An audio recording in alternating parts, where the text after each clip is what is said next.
Hello everyone, marks booster series में आपका स्वागत है। इस वीडियो में हम करने वाले हैं ग्रामर के कुछ अच्छे सवाल, कुछ रिलेवेंट सवाल। ये ग्रामर कैप्सूल है, जिसका मतलब है इसमें ग्रामर के 3 पोर्शंस हम डिस्कस करेंगे। हम इसमें एरर भी डिस्कस करेंगे, इसके बाद आपको कुछ इंप्रूवमेंट के क्वेश्चंस भी मिलेंगे इसी वीडियो में, और उसके साथ साथ हम कुछ फिलर्स भी करने वाले हैं। ठीक है, तो एक तरीके से आपकी जो तैयारी है वो यहाँ से चेक हो जाएगी। इस वीडियो को एंड तक देखना, काफ़ी इन्फॉर्मेटिव रहने वाला है। मैंने जानबूझकर इसमें कुछ बहुत कन्वेंशनल क्वेश्चंस ऐड किए हैं, ताकि जो रूल्स इंपॉर्टेंट है मैं साथ ही साथ में आपको वो भी रिवाइज कराता चलूँ कि ये इंपॉर्टेंट रूल है एग्जाम के लिए, और बाकी जो लेवल है पेपर का वो बहुत रिलेवेंट रखने की कोशिश किया है मैंने मेंस के लिए। ना आप इसको टफ बोल सकते हो, ना आप इसको आसान बोल सकते हो, रिलेवेंट बोल सकते हो। पेपर ऐसा ही आने वाला एग्जाम में। ठीक है, चलो शुरू करते हैं। पहला क्वेश्चन है, एरर का सवाल है। लिखा है each of the proposals that were submitted by the committee are under consideration by the board of directors and will be discussed in the upcoming meeting. लिखा है each of the proposals that were submitted by the committee। इस line को पहले हम समझते हैं। यहां का अगर मैं आपसे पूछूं कि सब्जेक्ट क्या है, इस फ्रेज से आपको सब्जेक्ट मिल जाएगा each of the proposal से। ठीक है, each of the proposals। अच्छा, एक इंपॉर्टेंट रूल यहाँ कवर हो रहा है तो मैं कवर कराता जा रहा हूँ। क्या आपको वो रूल याद है कि अगर किसी सेंटेंस को आप ईच से शुरू करो, एवरी से शुरू करो, आइदर से, नाइदर से, तो वर्ब हमेशा सिंगुलर होता है। साथ ही एक और रूल आपने पढ़ा होगा कि अगर आप ईच ऑफ बोलो, आइदर ऑफ बोलो, नाइदर ऑफ बोलो, तो आगे का जो नाउन होगा वो भी प्लूरल होना चाहिए। ये वाला रूल आपने पढ़ा होगा। ठीक है, मैंने रिवाइज करा दिया, बीच में आया तो। अगर हम उस नज़र से देखें तो यहाँ तो कोई एरर नहीं है, ईच ऑफ के बाद का नाउन प्लूरल होना चाहिए था, तो प्लूरल ही है। आगे लिखा हुआ है दैट। दैट क्या है? दैट एक रिलेटिव प्रोनाउन है। दैट, हु और विच रिलेटिव प्रोनाउन है, अपने प्रोनाउन चैप्टर में पढ़ा है ये। अब अगर मैं आपसे पूछूं कि दैट का एंटीसीडेंट कौन है, एंटीसीडेंट का मतलब है कि आगे जो आप दैट लगा के जो क्लॉज लिखने वाले हो, जो रिलेटिव प्रोनाउन को क्लॉज लिखने वाले हो, वो किसके लिए आ रहा है, कौन से नाउन के लिए आ रहा है? वो प्रपोजल्स के लिए आ रहा है। ठीक है, तो आगे जो वर्ब होगा ना, ये हमेशा एंटीसीडेंट पे डिपेंड करता है। फिर से बोल रहा हूं, फिर से सुनो। ये जो रिलेटिव प्रोनाउन आप यूज करोगे, अगर आप उसके बाद कोई वर्ब लिख रहे हो, तो ये वर्ब कौन से नंबर में होगा, सिंगुलर होगा या प्लूरल होगा, ये दैट पे डिपेंड नहीं करता। ये डिपेंड करता है कि ये दैट किसके लिए आ रहा है, इसका एंटीसीडेंट कौन है, कौन से नाउन के लिए आ रहा है। तो इस केस में तो दैट प्रपोजल्स के लिए आ रहा था, तो प्रपोजल्स प्लूरल है, इसलिए यहाँ पे प्लूरल वर्ब लिखा हुआ है। ठीक है, अब प्रपोजल ने किसी को सबमिट नहीं किया, प्रपोजल को सबमिट किया गया, जिसका मतलब है पैसिव वॉइस है। पैसिव वॉइस में वर्ब का तीसरा फॉर्म लगता है, तो देखो यहाँ सबमिटेड लिखा हुआ है और बाय प्लस एजेंट भी लिखा हुआ है, तो यहाँ तक तो हमें कोई एरर नहीं मिला। Each of the proposals that were submitted by the committee are under consideration by the board of directors. वो जो प्रपोजल है जो कमिटी ने सबमिट किया था, वो अंडर कंसिडरेशन है बोर्ड ऑफ डायरेक्टर्स के।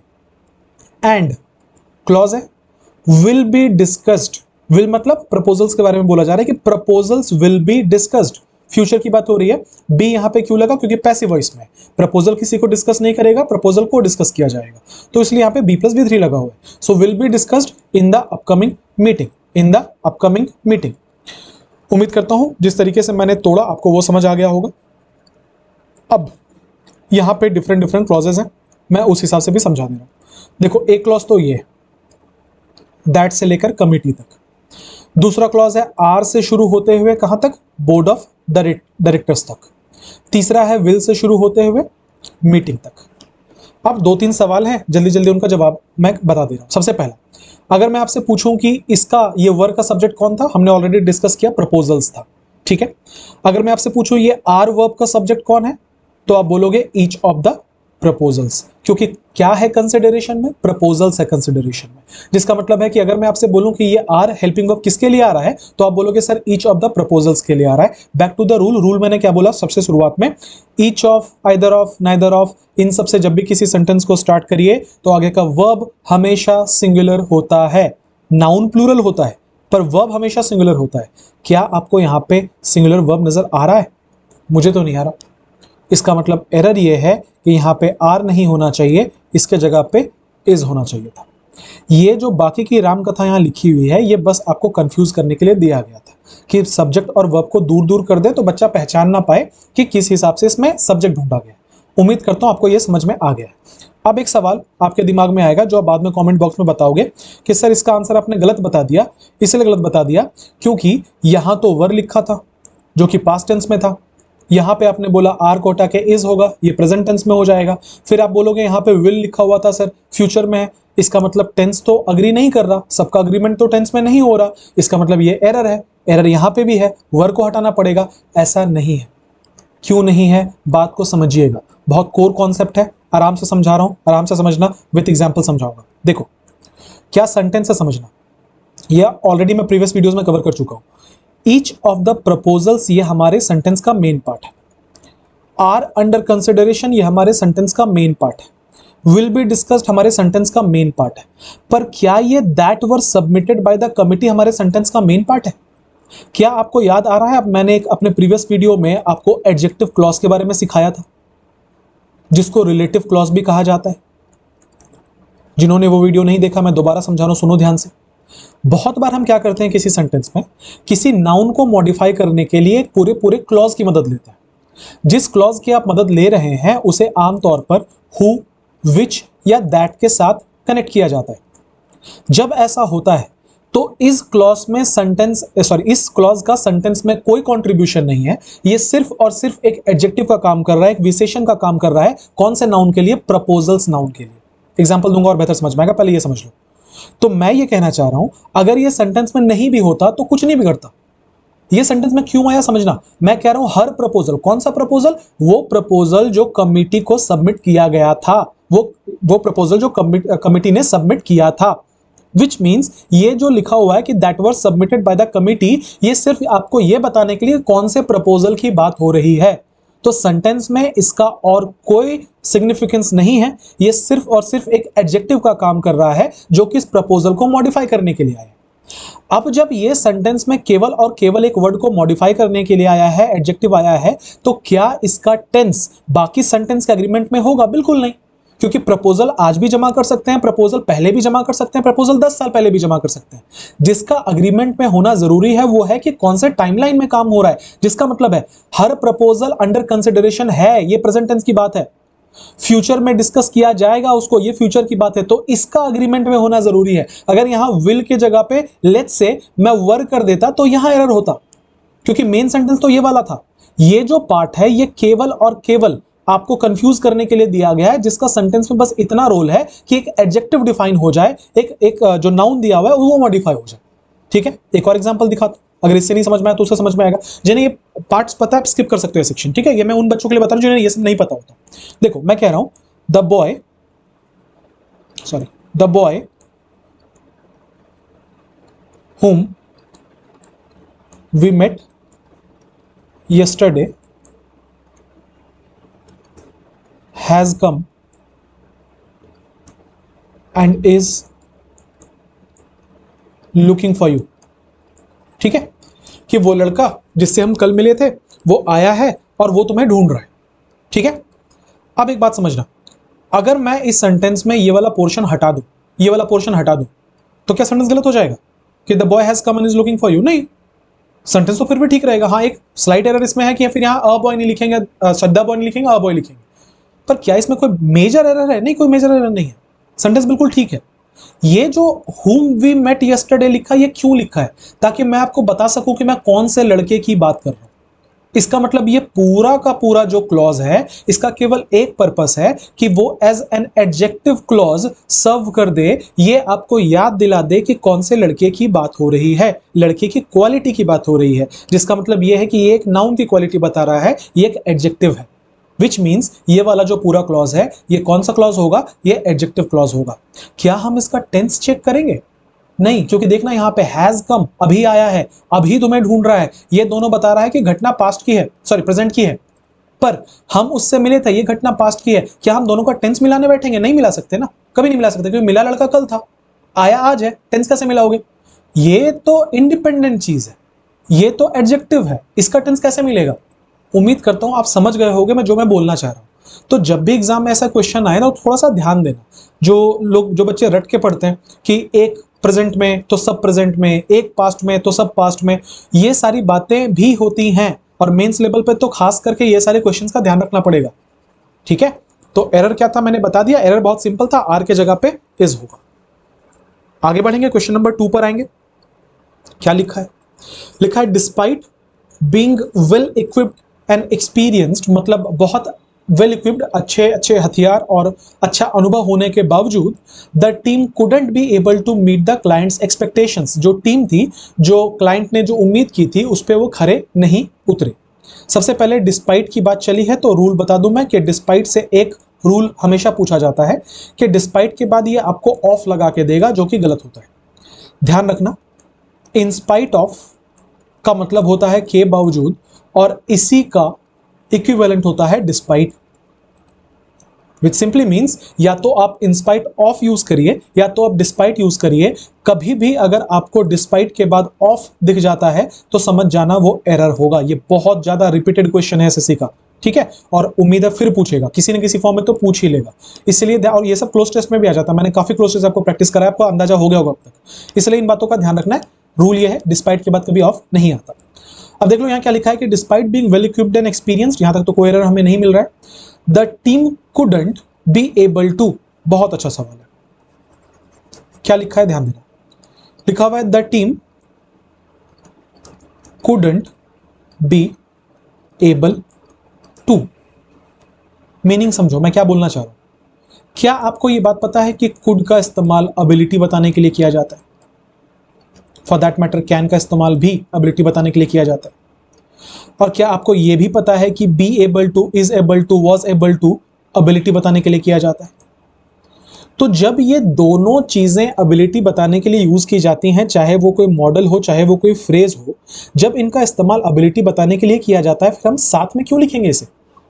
ये आपको नहीं लगता कि रिडंडेंट हो जाएगा? सुपरफ्लुअस का क्वेश्चन है कि कुडंट भी लिख दिया हमने, एबल भी लिख दिया हमने, तो ये गलत होगा कि नहीं होगा? मैं ऐसे थोड़ी बोलूंगा I can be able to crack SSC, ये गलत नहीं होगा। या तो बोलिए I am able to crack SSC, या तो बोलिए आई कैन क्रैक एसएससी। आप ये नहीं लिख सकते ना कि I can be able to. तो यहाँ एरर ये है कि कुडंट और बी एबल टू एक साथ नहीं होगा। आप यहां से दोनों में से किसी को भी हटा सकते हैं, जैसा आपको ठीक लगे, ठीक है। एरर कौन से पार्ट में है? एरर बी पार्ट में। उम्मीद करता हूं क्लियर है क्वेश्चन, और कोई एरर इसमें था नहीं तो हम आगे बढ़ेंगे। एक बार मैं एक्सप्लेन भी कर देता हूं और एरर क्यों नहीं था, बहुत बार डाउट रह जाता है बच्चों को। तो कुड यहाँ पे मॉडल है, अगर अब मैं अज्यूम करके चल रहा हूं, अपने कुड ही छोड़ा है, तो कुड यहाँ मॉडल है, मॉडल के बाद बेस फॉर्म होता है, तो यहाँ पे मीट लिखा हुआ है, इसमें कोई एरर नहीं है। ये द क्लाइंट्स एक्सपेक्टेशन जो है ये एक ऑब्जेक्ट है, मतलब मीट का ऑब्जेक्ट का काम कर रहा है, ठीक है। यहाँ तो कोई एरर नहीं और बचेगा। बढ़ेंगे क्वेश्चन नंबर 3 पे। लिखा हुआ है hardly the minister had begun his address when the protesters started shouting slogans disrupting the event. लिखा हुआ है कि बहुत मुश्किल से मिनिस्टर ने अपना जो भाषण है, एड्रेस का मतलब पता भी होता है, एड्रेस का मतलब भाषण भी होता है, एड्रेस का मतलब सुलझाना भी होता है, प्रॉब्लम्स को एड्रेस करना, जिसका मतलब होता है प्रॉब्लम्स को सुलझाना। तो क्या लिखा हुआ है, बहुत मुश्किल से मिनिस्टर ने अपना भाषण शुरू ही किया था कि तभी जो प्रोटेस्टर्स थे वो जोर जोर से स्लोगन्स चिल्लाने लगे, ठीक है, और उन्होंने पूरे इवेंट को डिसरप्ट कर दिया, उन्होंने पूरे इवेंट को डिस्टर्ब कर दिया, ठीक है। देख लो एरर कहां पर है। सबसे पहले तो हार्डली देख के बच्चों की आंखें चमक जाती हैं कि यहां तो वही वाला रूल लगेगा कि हार्डली और स्केर्सली अगर कहीं हुआ तो हम आगे जाके वेन टिका देंगे। मैं लिख दे रहा हूं ताकि आपको याद आ जाए। नो सुनर कहीं हुआ तो आगे जाके दैन टिका देंगे। आइदर के साथ हमेशा और लगेगा, नाइदर के साथ हमेशा नॉर लगेगा, और नॉट ओनली के साथ हमेशा बट ऑल्सो लगेगा। रिवाइज करा दिया, ठीक है। अब बच्चे ये एरर ढूंढते हैं कि हार्डली स्केर्सली हुआ तो आगे व्हेन नहीं कुछ और देगा। देख लेते हैं क्वेश्चन में क्या है लिखा है। Hardly the minister had begun his address when the, तो हार्डली स्केर्सली के बाद व्हेन आता है, व्हेन तो आ गया, यहाँ तो कोई एरर नहीं है। द प्रोटेस्टर्स सब्जेक्ट है, स्टार्टेड वर्ब है। अच्छा सेंटेंस पास्ट टेंस में चल रहा है, देखना यहाँ पे हैड बिगन लिखा हुआ था, पास्ट टेंस है, यहाँ भी पास्ट टेंस है, V2 है, कोई एरर नहीं है। Started what? शाउटिंग स्लोगन्स, ये ऑब्जेक्ट है, ठीक है। ये शाउटिंग जो है जेरेंड है। Started shouting slogans doing what? Disrupting the event, ठीक है, और उन्होंने इवेंट को पूरी तरीके से डिस्टर्ब कर दिया। यहां तक तो कोई एरर नहीं मिला हमें, फिर एरर है कहां? एरर है, समझाता हूं, ध्यान से सुनो। जब भी आप किसी सेंटेंस को हार्डली से स्टार्ट करते हैं या स्केर्सली से स्टार्ट करते हैं या फिर नो सूनर से स्टार्ट करते हैं, एक रूल इसके साथ आता है जो आपने एडवर्ब चैप्टर में पढ़ा होगा, जिसका नाम होता है इन्वर्जन। क्या होता है? इन्वर्जन। इन्वर्जन का मतलब होता है जब कभी आप किसी हेल्पिंग वर्ब को या किसी क्लॉज को सब्जेक्ट के पहले लिखते हैं तो उसे इन्वर्जन कहा जाता है। यह किसी खास कंडीशंस में किया जाता है। फॉर एग्जांपल अगर मैं बोलूं कि व्हाट इज योर नेम, तो इस सेंटेंस में इन्वर्जन नहीं लगा हुआ, ये इंट्रोगेटिव सेंटेंस है। इसका तो स्ट्रक्चर ही होता है by default verb plus subject. मैं इसकी बात नहीं कर रहा। बहुत बार फुल स्टॉप वाले सेंटेंस में सब्जेक्ट पहले आता है और वर्ब बाद में आता है, जिसे इन्वर्जन कहा जाता है। ठीक है, फॉर एग्जाम्पल हेयर, एक सेकंड, ये एग्जाम्पल थोड़ा टफ हो जाएगा, आसान वाला दे देता हूँ। हार्डली है तो हार्डली दे देता हूँ। मान लो मैंने लिख दिया hardly does he know you, बहुत मुश्किल से ही वो तुम्हें पहचानता है। इसको कभी भी ऐसा नहीं लिखा जाता hardly he does know you. जब भी लिखा जाएगा hardly does he know you. ये फिक्स रूल है, याद करना पड़ेगा कि हार्डली के साथ इन्वर्जन लगता है। इन्वर्जन का मतलब ऐसे जब हम इसको लिखते हैं तो हम तो यही लिखते हैं ना कि ही डज, पहले सब्जेक्ट बाद में वर्ब, पर इन्वर्जन का मतलब होता है इसको उल्टा लिख दो, हेल्पिंग वर्ब को पहले और सब्जेक्ट को बाद में। ये आपने एडवर्ब चैप्टर में ये पढ़ा होगा। तो इसमें एरर देख लेते हैं, एरर क्या है। लिखा हुआ है हार्डली द मिनिस्टर। अच्छा, द मिनिस्टर क्या है यहाँ का, सब्जेक्ट। हैड क्या है यहाँ का, हेल्पिंग वर्ब। बिगन क्या है यहाँ का, V3। अच्छा, हैड के बाद V3 लगता है, ये बात भी ध्यान रखेंगे। सो बिगिन का फॉर्म चलता है बिगिन, बिगैन, बिगन। तो यहाँ पे जो बिगन लिखा हुआ है बिल्कुल ठीक है। लिखा हुआ है hardly the minister had begun. Error क्या होगा भाई, एरर ये होगा, इसको पलटना पड़ेगा, क्योंकि हम हार्डली से स्टार्ट कर रहे हैं। पहले हम हेल्पिंग वर्ब को लिखेंगे, तो हम लिखेंगे हार्डली हैड, फिर हम सब्जेक्ट लिखेंगे the minister, hardly had the minister begun. ये इसका सही फॉर्म है। क्लियर है। अब एक बार जरा अगर रूल आया है तो मैं पूरा ही रिवाइज करा देता हूँ। ऐसे वर्ड्स या ऐसे फ्रेजेस जिनमें इन्वर्जन लगता है, जब आपका सेंटेंस हार्डली से स्टार्ट हो रहा हो, स्केर्सली से स्टार्ट हो रहा हो, नो सूनर से, नेवर से, सेल्डम से, रेयरली से, लिटिल से, यहां तक देखो, याद करना बहुत आसान है। क्या आप ये समझ पा रहे हैं कि सारे के सारे नेगेटिव टोन वाले वर्ड्स हैं। हार्डली बहुत मुश्किल से, स्केर्सली बहुत मुश्किल से, नो सूनर जैसे ही, नो सूनर में नो आया है, नेवर कभी नहीं, सेल्डम ना के बराबर, रेयरली कभी कभी, लिटिल बहुत कम, ये सारे के सारे नेगेटिव टोन वाले वर्ड्स हैं। तो ऐसे याद कर लो कि नेगेटिव टोन वाले वर्ड से अगर हम शुरू करें किसी सेंटेंस को तो इन्वर्जन आ जाएगा। ठीक है। उसके अलावा अगर ओनली आफ्टर लिखा है, नॉट अंटिल लिखा है, सो से स्टार्ट होते हुए, ठीक है, कि so hard does he work, कि वो इतना ज्यादा काम करता है, ही डज नहीं होगा, डज ही होगा। ठीक है। नीदर या नॉर, हेयर या there, only if, in no way, इनमें से किसी भी चीज से शुरू होगा तो हमेशा इन्वर्जन लगता है। इसका नोट्स बना लेना। नोट्स कहाँ से मिलेगा, ये पीडीएफ डाउनलोड कर लेना। पीडीएफ कहाँ से मिलेगा, टेलीग्राम चैनल से। टेलीग्राम चैनल का जो लिंक है वो डिस्क्रिप्शन में दिया रहता है, आप वहां से जाके इसको डाउनलोड कर सकते हैं। हर दिन रात के 8 बजे, मतलब हर दिन नहीं, जब भी वीडियो जाता है रात के 8 बजे वीडियो जाता है, हर बुधवार, हर शनिवार और रात के 10 बजे पीडीएफ अपलोड हो जाता है। ठीक है। आप डाउनलोड करके वहां से नोट्स बना सकते हैं। नोट सिर्फ उन चीजों का बनाना है जो आपकी इंपॉर्टेंट लगे, एक एक क्वेश्चन नोट करने मत लग जाना। कुछ एग्जांपल से आप पढ़ लेना बाद में इसको डाउनलोड करके, जैसे कि हार्डली हैड द मिनिस्टर, आपको दिख रहा होगा हैड पहले आया हेल्पिंग वर्ब और द मिनिस्टर बाद में। No sooner had I stepped, had पहले आया, आए बाद में। Rarely do we get such an opportunity, do पहले आया, वी बाद में। इस तरीके से और भी एग्जांपल्स है, आपको डेली लाइफ में बहुत सारे एग्जांपल्स मिल जाएंगे। उम्मीद करता हूं क्वेश्चन आपको क्लियर है। क्वेश्चन ये आंसर ये है कि हैड पहले आएगा, द मिनिस्टर बाद में। बढ़ेंगे क्वेश्चन नंबर 4 पे।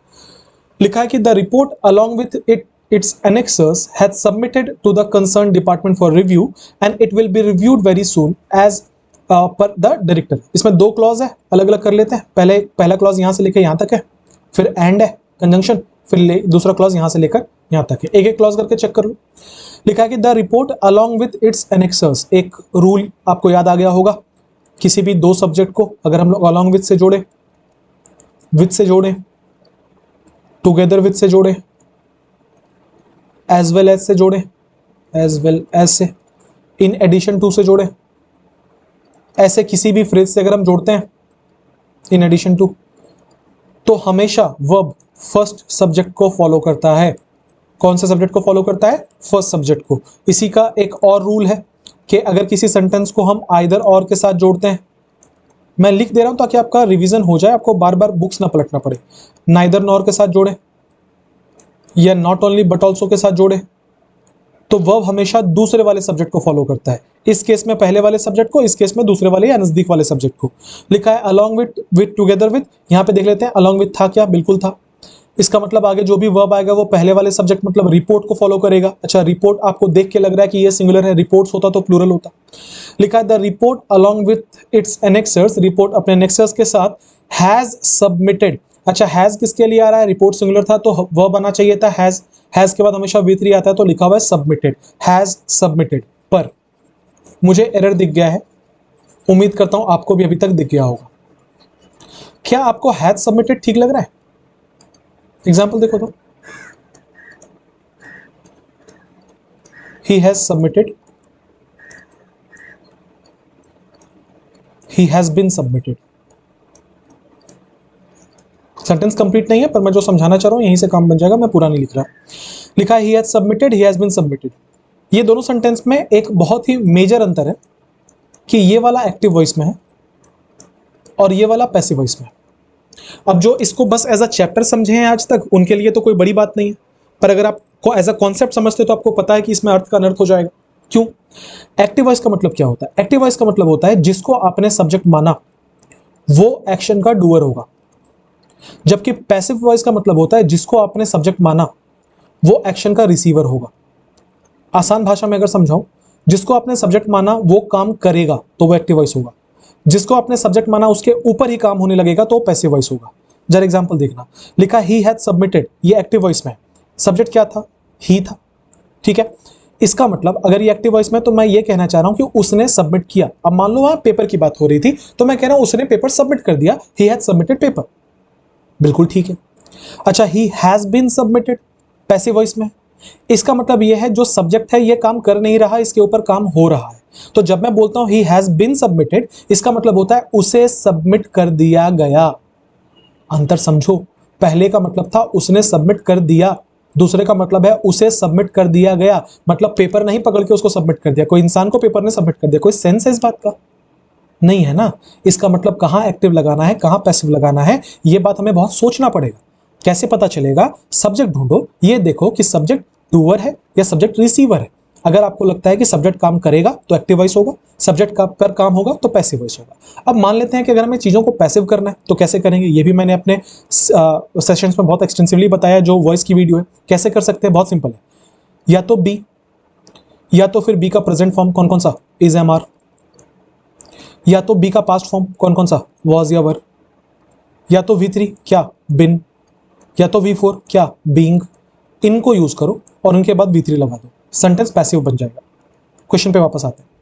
क्या लिखा हुआ था? The report along with its annexures. फिलहाल अलोंग विथ इट्स एनेक्सर्स का कोई रोल नहीं है सेंटेंस में, तो इसको मारो गोली। क्या लिखा है? The report has submitted. क्या मीनिंग समझ में आया? कि रिपोर्ट ने सबमिट किया। अब एक बात बताओ, रिपोर्ट कोई इंसान है जो सबमिट करेगा? नहीं ना।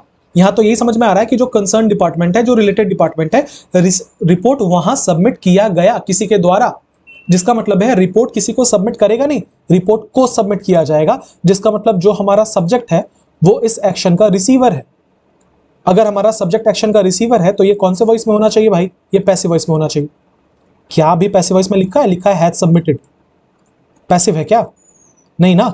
कैसे बना सकते हैं पैसिव? हैज लगाओ, हैज के बाद V3, V3 क्या होता है? बिन, बिन लगा दिया और फिर क्या लिख दिया? सबमिटेड। ठीक है, आंसर होगा हैज बिन सबमिटेड। जो ऐसे बच्चे हैं जिन्होंने पहले एक्टिव पैसिव नहीं पढ़ा है, या आप ये वीडियो तब देख रहे हो जब आप एक बिगिनर हो, तो मैंने एक्टिव पैसिव के 2 वीडियोस अपने चैनल पे अभी तक डाले हैं। ठीक है, आप प्लेलिस्ट पे जाना, वहां पे एक्टिव पैसिव का अलग से प्लेलिस्ट बना हुआ है, वो दोनों वीडियोस देखना। उसमें मैंने बहुत डिटेल में समझाया एक्टिव पैसिव कैसे पहचानते हैं, उसको कैसे चेंज किया जाता है। बहुत अच्छा रिस्पॉन्स है वीडियो का, जितने भी बच्चे देख रहे हैं वो बहुत तारीफ कर रहे हैं, क्योंकि उसमें मैंने बहुत बेसिक लेवल से समझाया है। ठीक है, तो वो वीडियो देख लेना, आपको प्लेलिस्ट में मिल जाएगा। क्वेश्चन नंबर 5 पे पढ़ते हैं। लिखा है the player was confident to win the tournament despite of his recent lack of practice due to an injury.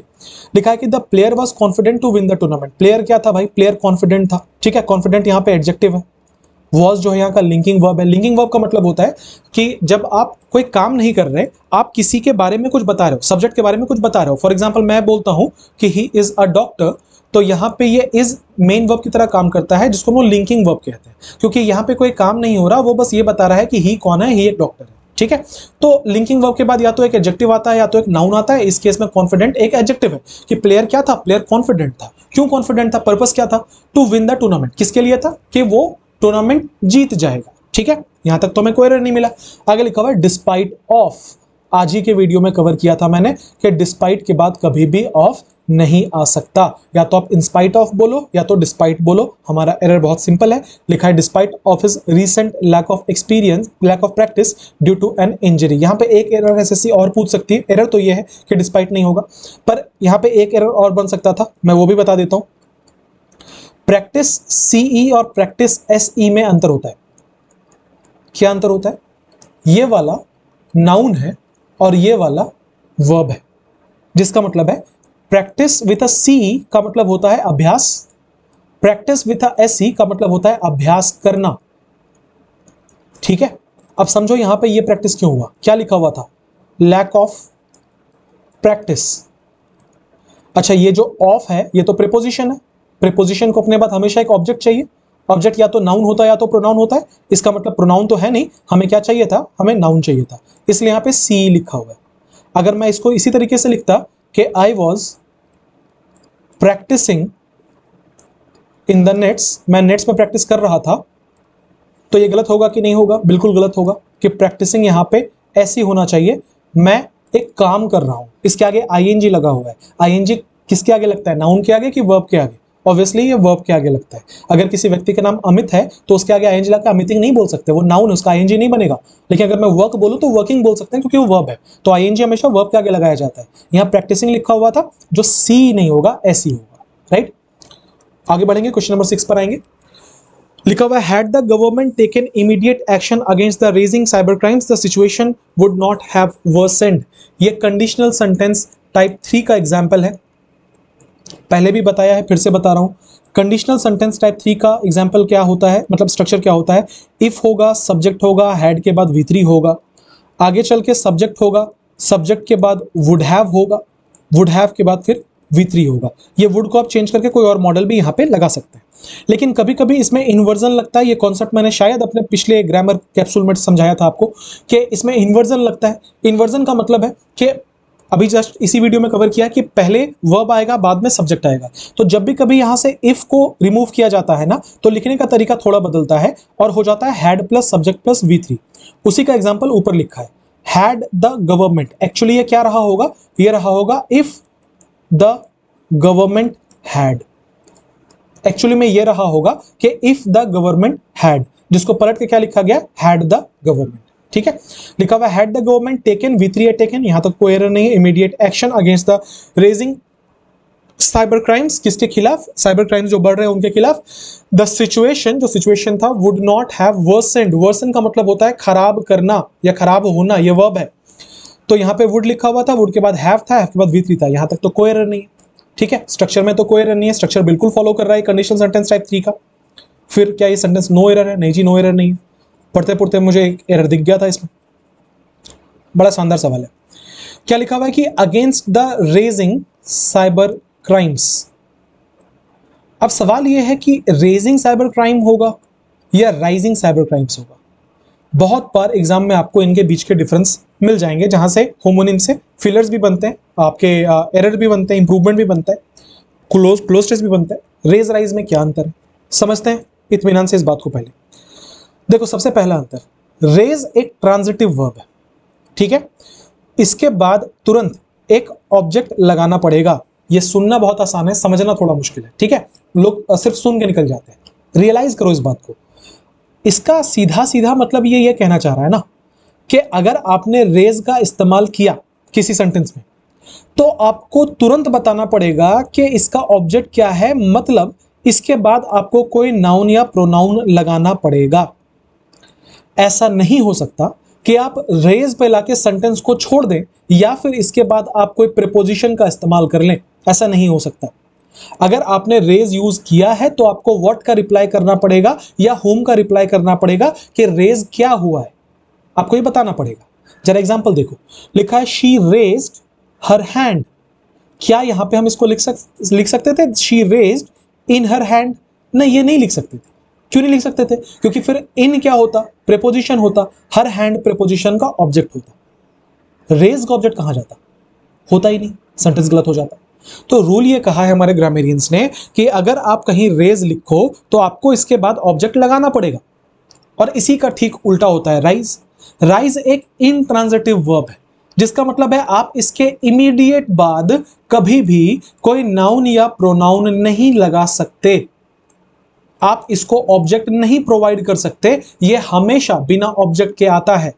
For example इस सेंटेंस को देखना, the sun rises in the east, लिखा है the sun rises in the east. अब इसमें rise यहाँ verb use किया गया है, उसके इमीडिएट बाद इन लिखा हुआ है जो प्रीपोजिशन, और आगे द ईस्ट लिखा हुआ है जो प्रीपोजिशन का ऑब्जेक्ट है। इसका ऑब्जेक्ट कहां गया? ऑब्जेक्ट की जरूरत ही नहीं है तो हमने नहीं लिखा। इसका मतलब सबसे पहला और सबसे बड़ा डिफरेंस ये है कि रेज एक ट्रांजिटिव वर्ब है जिसको अपने बाद एक ऑब्जेक्ट चाहिए, आपकी भाषा में, आसान भाषा में इसके तुरंत बाद कोई नाउन या प्रोनाउन होगा, जबकि राइज एक इंट्रांजिटिव वर्ब है, इसके तुरंत बाद नाउन या प्रोनाउन नहीं होना चाहिए। तो पहला डिफरेंस तो ये हो गया। अब इससे क्वेश्चन कैसे पूछा जाता है? बदल बदल के सवाल करते हैं। जैसे इसमें देखो प्रॉब्लम कंफ्यूजन कहां होता है, इसके जो कंजुगेशंस है ना, मतलब इसके जो V2 V3 हैं उसमें बहुत लोगों को कंफ्यूजन होता है। तो रेज, ध्यान रखना, रेज का जो रेगुलर फॉर्म है वो चलता है ईडी लगा के कि रेज, रेज्ड, रेज्ड, ये V2 है और ये V3 है। पर राइज का इररेगुलर है, राइज का V2 होता है रोज और V3 होता है राइजन, जिसका मतलब है रेज का फॉर्म कैसे चलेगा, कंजुगेशन कैसे चलेगा, रेज, रेज्ड, रेज्ड, राइज का राइज, रोज, राइजन। अब जब मैं इतनी टेक्निकलिटी में नहीं घुसूंगा, मैं सिर्फ एक ऐसे बच्चे को लेमैन लैंग्वेज में समझाना चाहता हूं, छोटे बच्चे को, कि कहां क्या यूज होगा। तो उसका एक आसान तरीका यह है कि रेज में कौन उठा रहा है ये तुम्हें बताना पड़ेगा, क्योंकि रेज का मतलब होता है उठाना। तो कौन उठा रहा है? जैसे शी रेज्ड हर हैंड, उसने क्या उठाया? कौन नहीं, माफ कीजिएगा, क्या। सो उसने क्या उठाया? हाथ उठाया, ठीक है। तो रेज में आपको बताना पड़ेगा, जबकि राइज जो कि खुद ब खुद होता है, आपको इसमें नहीं बताना पड़ेगा कि किसने उठाया। फॉर एग्जाम्पल सूरज पूरब से उगता है या उठता है, किसने उठाया? जरूरत नहीं है। इसी के लिए राइज का इस्तेमाल होता है। हालांकि सबसे अच्छा तरीका यह है कि ट्रांजिटिव और इंट्रांजिटिव का आप अंतर समझ लो। ये क्वेश्चन ना एसएससी ने कई दफा कई सारे एग्जाम्स में पूछा है। थोड़ी प्रैक्टिस के लिए मैंने कुछ क्वेश्चन छाटे हैं आपके लिए। ये फिलर्स का सवाल है जो राइज और रेज से पूछे गए, ठीक है। ये पांचों क्वेश्चन आप मेरे साथ ट्राई करेंगे, वीडियो को पॉज कर करके ट्राई करते जाना। देखो पहला सवाल लिखा हुआ है, the prices have dash recently making goods more expensive. लिखा हुआ है कि जो प्राइसेस है ना वो बहुत हाल फिलहाल में उन्हें उठाया गया है या उठे हैं, और जो चीजें हैं वो बहुत महंगी हो गई हैं। सीजीएल 2019 का पूछा हुआ सवाल है, ठीक है। सारे एग्जाम के क्वेश्चंस मैंने उठाए हैं यहाँ पे। अब देखो समझना बात को, लिखा है the prices have dash recently, कि ये रिसेंटली तो एडवर्ब है जो समय बता रहा है हाल ही में उठे हैं। ऑब्जेक्ट कहां है? यहां पे अगर मैं रेज से मिलता जुलता कुछ डालना चाहूंगा तो मुझे ऑब्जेक्ट भी तो बताना पड़ेगा कि चीजों के दाम बढ़ गए, किसने बढ़ाया? पता नहीं। इसका मतलब यह है कि यहां पे हम रेज वाला फॉर्म तो नहीं भर सकते, हमें तो कोई नाउन दिख नहीं रहा, कोई ऑब्जेक्ट दिख नहीं रहा। इसका मतलब यह है यहाँ पे इंट्रांजिटिव होना चाहिए। अच्छा इंट्रांजिटिव होना चाहिए तो हमारे पास क्या ऑप्शन है? राइज हो सकता है, राइज हो सकता है। अब देख लो राइज वाला ऑप्शन कौन सा, ये तो रेज्ड है, नहीं हो सकता। ये रेज है, नहीं हो सकता। अब राइज के दो ऑप्शन बचे, या तो राइजिंग होगा या तो राइजन होगा। हैव के बाद V3 लगता है, आंसर कौन सा होगा? ऑप्शन नंबर ए। उम्मीद करता हूं समझ आया है, आगे बढ़ेंगे।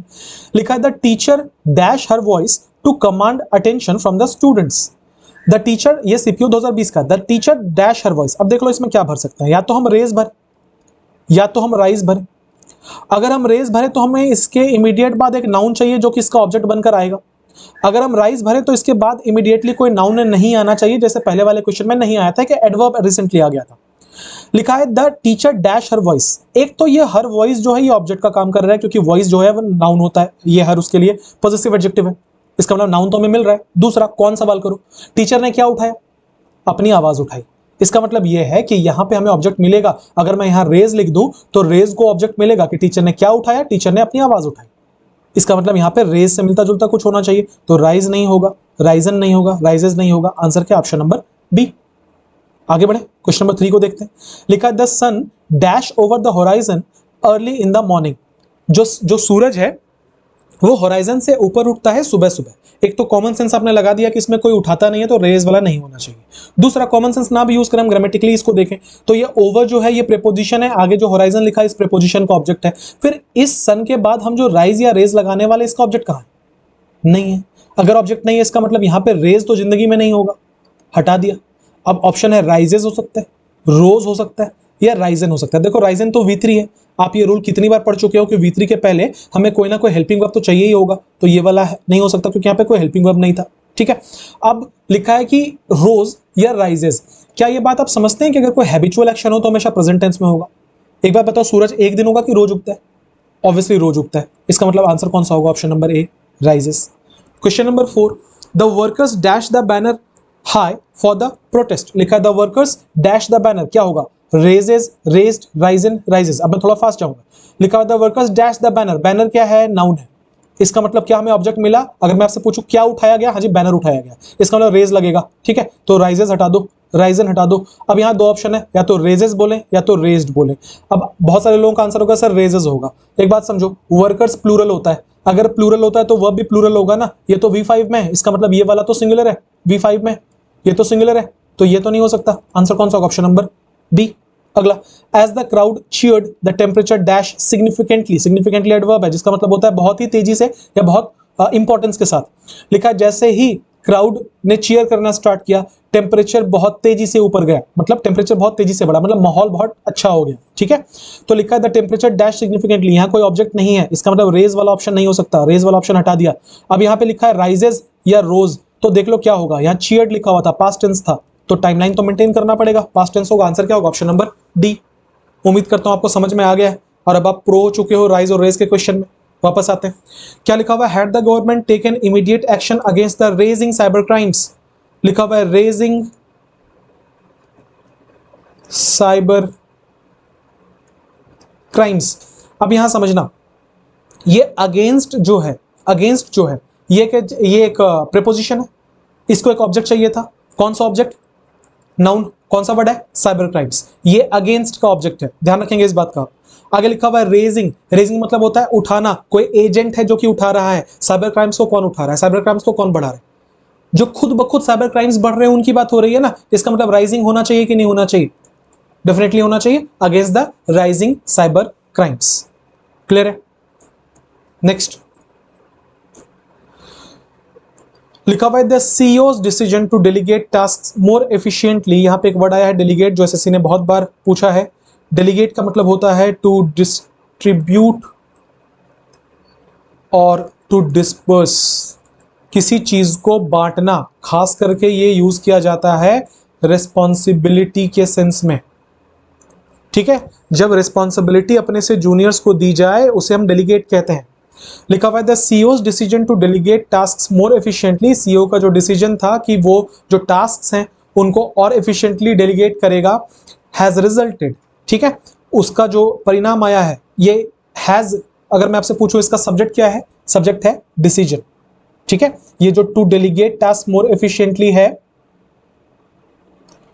ये बस इसको क्वालिफाई करने के लिए आया है, इसकी विशेषता बताने के लिए आया है, कौन से डिसीजन की बात हो रही है वो बताने के लिए आया है। ठीक है, तो यहां पे क्या है? The CEO's decision has resulted. क्या रिजल्ट आया? इन the team performing better then what was expected, कि क्या जो उम्मीद की जा रही थी उससे बेटर परफॉर्म करने के लिए। ये क्वेश्चंस अगर एग्जाम में ऐसे आ गए तो आप नहीं बना पाएंगे, क्योंकि उस वक्त पे क्लिक नहीं करेगा। जो बना लेगा वो उसका प्रेजेंस ऑफ माइंड उस वक्त पे बहुत ही तगड़ा होगा, अदरवाइज ये नहीं बनेगा।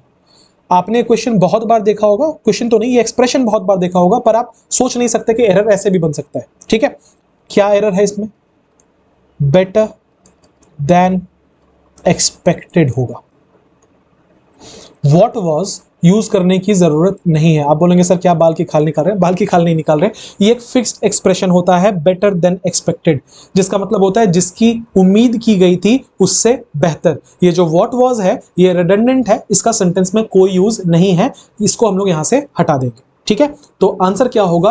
The CEO's decision to delegate tasks more efficiently has resulted in the team performing better than expected. जो उम्मीद की गई थी उससे ज्यादा। व्हाट वाज एक्सपेक्टेड लिखने का कोई जरूरत नहीं है आपको। क्वेश्चन नंबर 8 पे बढ़ेंगे। लिखा है कि unless the principal doesn't approve the proposal. लिखा हुआ है कि अनलेस द प्रिंसिपल, पहले एक बात मुझे याद आ गई और यहां पे आया है तो मैं उसको रिवीजन भी इसका करवा देता हूं। बहुत बार आपको इस होमोनिम में क्वेश्चंस पूछा जाता है, principal with L, principal with L. समझना दोनों में अंतर क्या है। प्रिंसिपल PRINCIPAL का मतलब होता है ऑफिशियली जो कहीं का हेड हो। हिंदी में हम जिसको प्रधान कहते हैं, बचपन में याद करो लिखते थे हम लोग ना टू द प्रिंसिपल एप्लीकेशन में, वो प्रिंसिपल AL वाला होता था। जब आप LE वाला यूज करते हैं इसका मतलब होता है आपके लाइफ में जो रूल्स हैं, जिनको आप अपने आदर्श बोलते हो कि ये मेरा प्रिंसिपल है, मैं इससे नहीं हटूंगा, तो वो जो प्रिंसिपल है वो LE वाला प्रिंसिपल है, कि मैं झूठ नहीं बोलूंगा, मैं ईमानदार रहूंगा, ये मेरे प्रिंसिपल्स हैं, तो वो LE वाला प्रिंसिपल है। ठीक है, सो AL का मतलब होता है जहां पे आप प्रधान या हेड की बात करोगे, LE का मतलब होता है जहां पे आप रूल्स की बात करोगे। ठीक है, अब यहां क्या लिखा हुआ था कि unless the principal doesn't approve the proposal, जब तक प्रिंसिपल जो प्रपोजल है उनको उसको अप्रूव नहीं करेंगे, ठीक है। अब देखो यहाँ पे अप्रूव क्यों लिखा हुआ है, क्योंकि ये रूल आपने पढ़ा होगा कि कहीं पे भी अगर डू, डज और डिड आता है तो उसके साथ हमेशा बेस फॉर्म आएगा। बड़ा इंपॉर्टेंट रूल है, प्री के पॉइंट ऑफ व्यू से बहुत इंपॉर्टेंट है, क्योंकि बहुत सारे क्वेश्चन से पूछता है एसएससी, ठीक है। ध्यान रखेंगे डू, डज और डिड के साथ हमेशा बेस फॉर्म आता है, इसलिए देखना यहाँ पे डजंट अप्रूव लिखा हुआ है, अप्रूव्स नहीं, अप्रूव्ड नहीं। The proposal, the school authorities can not proceed, can एक मॉडल है उसके साथ बेस फॉर्म होगा, प्रोसीड यहाँ कोई एरर नहीं है। विद द रेनोवेशन, विद यहाँ का प्रीपोजिशन था, उसका ऑब्जेक्ट था रेनोवेशन। हमने सब कुछ सेंटेंस को अलग अलग कर लिया, आप देख लेते हैं इसमें एरर कहां पर है। ध्यान से देखना इसमें एरर कहां पर है। लिखा हुआ है कि unless the principal does not approve, doesn't approve. क्या आपको एक रूल याद आ रहा है? अनलेस, अनटिल और लेस्ट के साथ जो रूल लगता है, ये तीनों अपने आप में नेगेटिव वर्ड्स हैं। अनलेस का मतलब होता है इफ नॉट, अनटिल का मतलब होता है टिल नॉट, लेस्ट का मतलब होता है अगर ऐसा ना हो, ठीक है। Which means unless, until, sorry कहीं ऐसा ना हो, नॉट अगर ऐसा ना हो, कहीं ऐसा ना हो। अनलेस, अनटिल, लेस्ट, ये तीनों के तीनों नेगेटिव एक्सप्रेशंस हैं। मतलब अगर मैंने किसी सेंटेंस को अनलेस से स्टार्ट किया तो सेंटेंस ऑटोमेटिकली नेगेटिव हो जाता है, जैसे हार्डली के लगने के बाद सेंटेंस ऑटोमेटिकली नेगेटिव हो जाता है। अगर ये सब सेंटेंस ऑटोमेटिकली नेगेटिव है तो यहां लिखा है डजंट अप्रूव, बताओ एरर होगा या नहीं होगा? क्योंकि डबल नेगेटिव हो गया आप तो। अगर प्रिंसिपल अप्रूव नहीं करेंगे, नहीं मतलब गलत है या नहीं है, यहां से डजंट को हटा देना पड़ेगा। अगर आप नोट्स बना रहे हैं तो लिख लेना अनलेस, अनटिल और लेस्ट, ये तीनों के साथ ही रूल लगता है कि इनके साथ नेगेटिव एक्सप्रेशंस नहीं होंगे। क्वेश्चन नंबर 9 पे आएंगे। The newly implemented policies are aimed at reducing the gap between rich and the poor, ensuring equitable growth. लिखा है कि जो नई इंप्लीमेंटेड पॉलिसी है, सब्जेक्ट क्या है यहाँ का? पॉलिसीज। इसके लिए एडजेक्टिव क्या आया? Newly implemented. ऐसे पॉलिसीज जो हाल ही में इंप्लीमेंट हुए हैं। लिखा हुआ है आर एम्ड एट, उनका जो पॉलिसीज हैं उनको किस लक्ष्य से लाया गया है? उनका लक्ष्य है at preposition reducing the gap, at reducing. ये वाला रूल हमने कितनी बार पढ़ा है, इंपॉर्टेंट हो, मैं दोबारा दोहरा दे रहा हूं।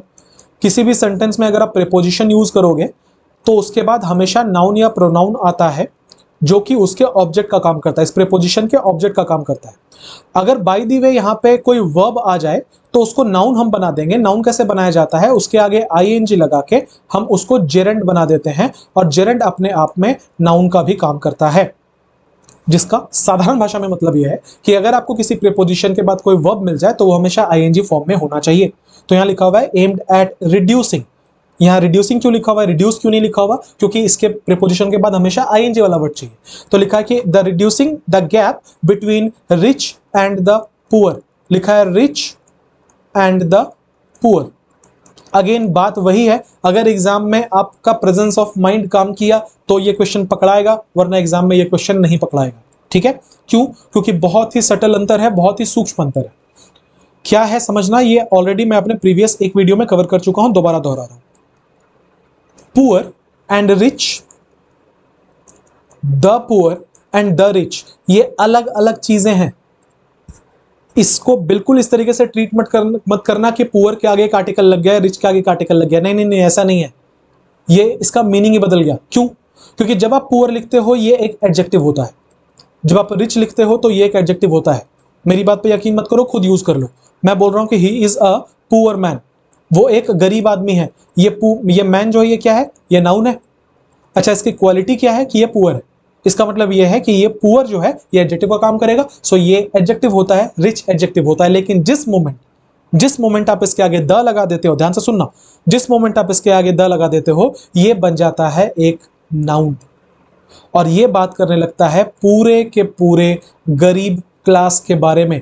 ये एक कलेक्टिव नाउन का काम करता है, जिसमें ये एक पूरे के पूरे समाज के उस तबके को रिप्रेजेंट करने लगता है जो गरीब है। तो जब आप द पुअर बोलते हो ना, एक्चुअली आप बोलना चाहते हो द पुअर पीपल, ठीक है। जब आप रिच बोलते हो तो आप बोलना चाहते हो, सॉरी द रिच बोलते हो, इसका मतलब होता है the rich people. So poor और द पुअर में डिफरेंस है, रिच और द रिच में डिफरेंस है। अब देखते हैं सेंटेंस में क्या था।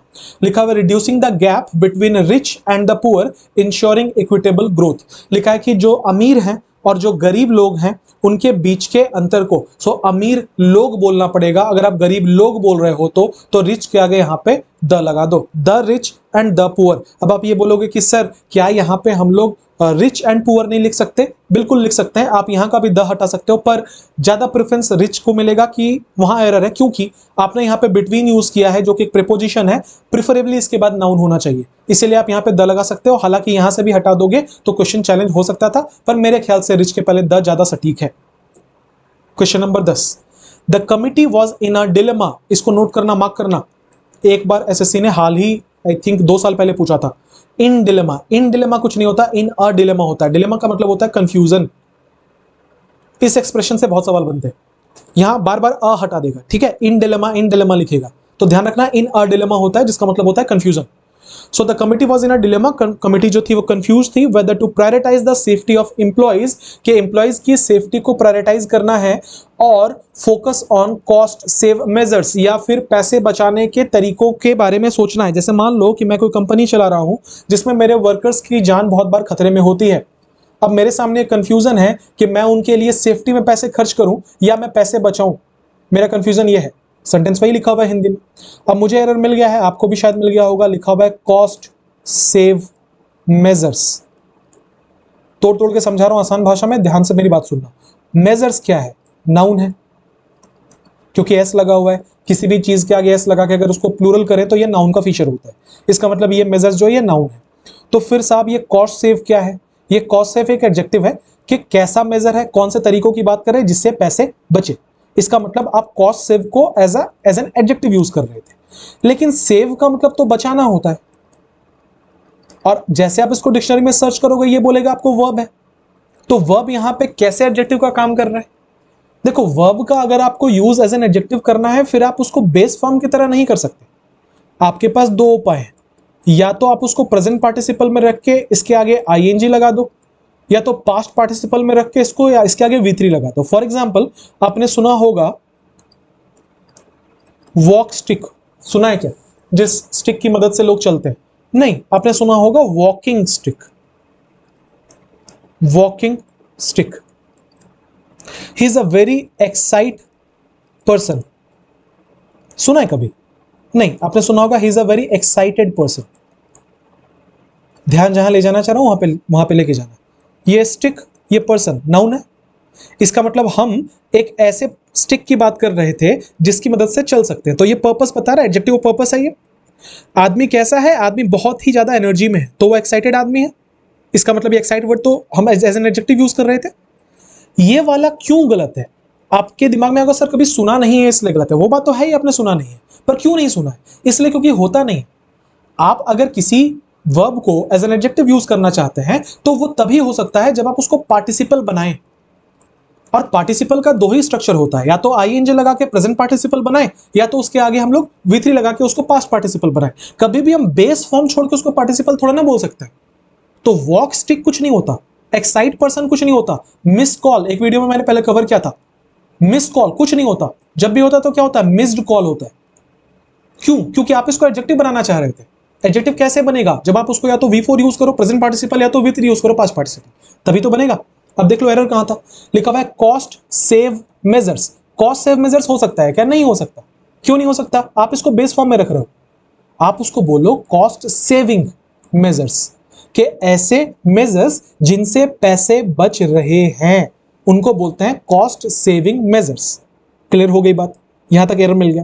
अब एक कंफ्यूजन और आ रहा होगा दिमाग में कि सर प्रेजेंट जहां यूज करेंगे और पास्ट जहां यूज करेंगे, मतलब जहां पे हम आईएनजी लगा के एडजेक्टिव बना रहे हैं, जहां पे हम V3 को एडजेक्टिव बना रहे हैं, क्या दोनों में अंतर होता है? थोड़ा सा अंतर है। क्या अंतर है समझना। देखो, past participle present participle modifier जैसे हम जिसमें हम आईएनजी लगाते हैं, ठीक है, लिख दे रहा हूं यहां पे, जिसमें हम आईएनजी लगाते हैं, तो क्या है कि एन एक्साइटिंग गेम, एक ऐसा गेम जो अभी भी एक्साइटिंग है, जिसका मतलब है गेम चल रहा है और अभी भी एक्साइटिंग है। The game is actively exciting, which means जहां पे आप आईएनजी लगा के प्रेजेंट पार्टिसिपल बनाते हो, इसका मतलब होता है जो भी पर्पस है वो अभी भी फुलफिल हो रहा है, काम कॉन्टिन्यूटी में है। ठीक है, इसी तरीके से द शाइनिंग स्टार्स, क्या ऐसा है कि वो तारा जो है वो थोड़ी देर पहले चमक रहा था, अब चमकना बंद हो गया?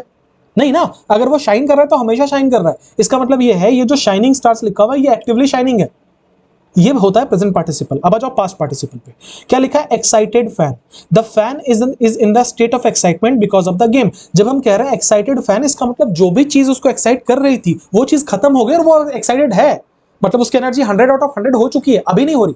ऐसा नहीं हो रहा कि वो कंटिन्यूटी में है कि 80 हुआ, 90 हुआ, 85 हुआ, ऐसा नहीं है, ऑलरेडी एक्साइटेड है। ब्रोकन ग्लास, जिसका मतलब है कि ऑलरेडी वो ग्लास टूट चुका है। ब्रोकन ड्रीम, सपना ऑलरेडी टूट चुका है ना। जिसका मतलब यह है कि आप अगर पास्ट पार्टिसिपल यूज करोगे तो घटना ऑलरेडी बीत चुकी है, जो एडजेक्टिव आप लगाना चाह रहे हो, जिस काम के लिए एडजेक्टिव लगाना चाह रहे थे वो काम हो चुका। डायल्ड कॉल मतलब कॉल आपने डायल कर दिया, मिस्ड कॉल मतलब आके कट गया, वो अब बज नहीं रहा। लेकिन जब आप कहते हो रिंगिंग फोन, रिंगिंग फोन, इसका मतलब क्या? फोन आ गया कि फोन आया है, अभी भी चल रहा है। जब आप कह रहे हो कि there is a ringing phone in the room, इसका मतलब होता है कि फोन, रूम में एक फोन है जो अभी भी बज रहा है, सो उसको रिंगिंग फोन कहते हैं। उम्मीद करता हूं ये कॉन्सेप्ट आपको पूरा समझ में आया और आपको कुछ मैं नया सिखा पाया हूं इन क्वेश्चंस की मदद से। ठीक है, हमने 10 क्वेश्चन हो गए ना? हाँ, हमने 10 क्वेश्चन किए एरर के। अब हम बढ़ेंगे क्वेश्चन नंबर 11 पे, जो कि इंप्रूवमेंट है। ठीक है, ट्राई करके देखो। मैं जरा पानी पी लूं।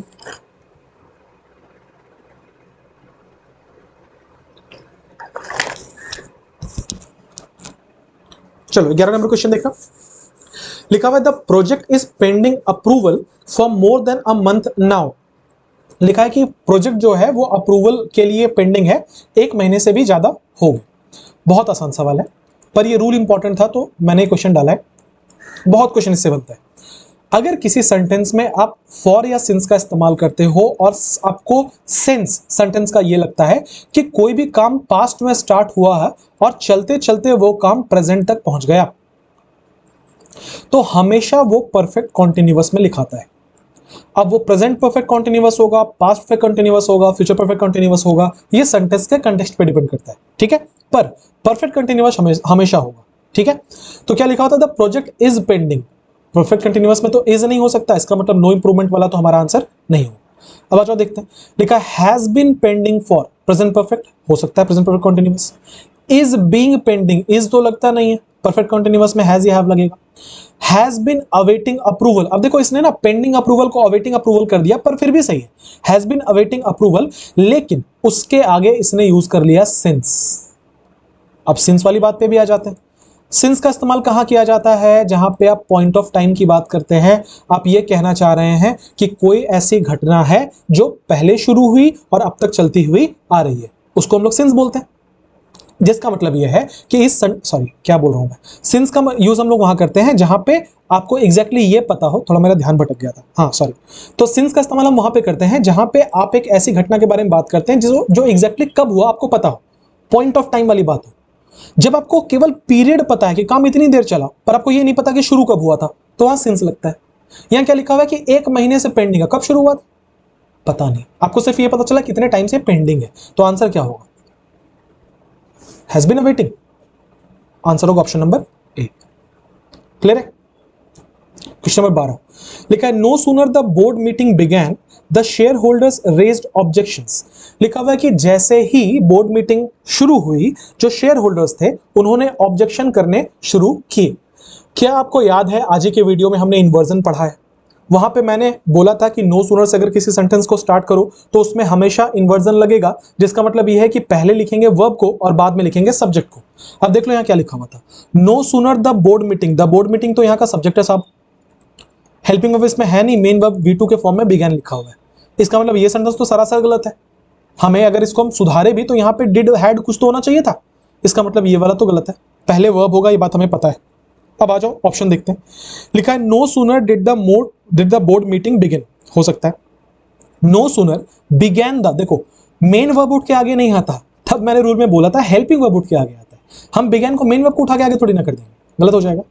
No sooner had the board meeting begun, ठीक है। अब यहां पे हो जाता है ट्रिकी। अब मैक्सिमम बच्चे आंसर करेंगे ए, जबकि करेक्ट आंसर है सी। क्या अंतर है भाई दोनों में? अब यहां पे फिर से सीखने वाली बात आ गई, जो रट्टा मार के पढ़ेगा वो गलती करेगा। सुनो ध्यान से, बहुत आराम से मेरी बात को सुनना। लिखा है कि no sooner did the board meeting begin.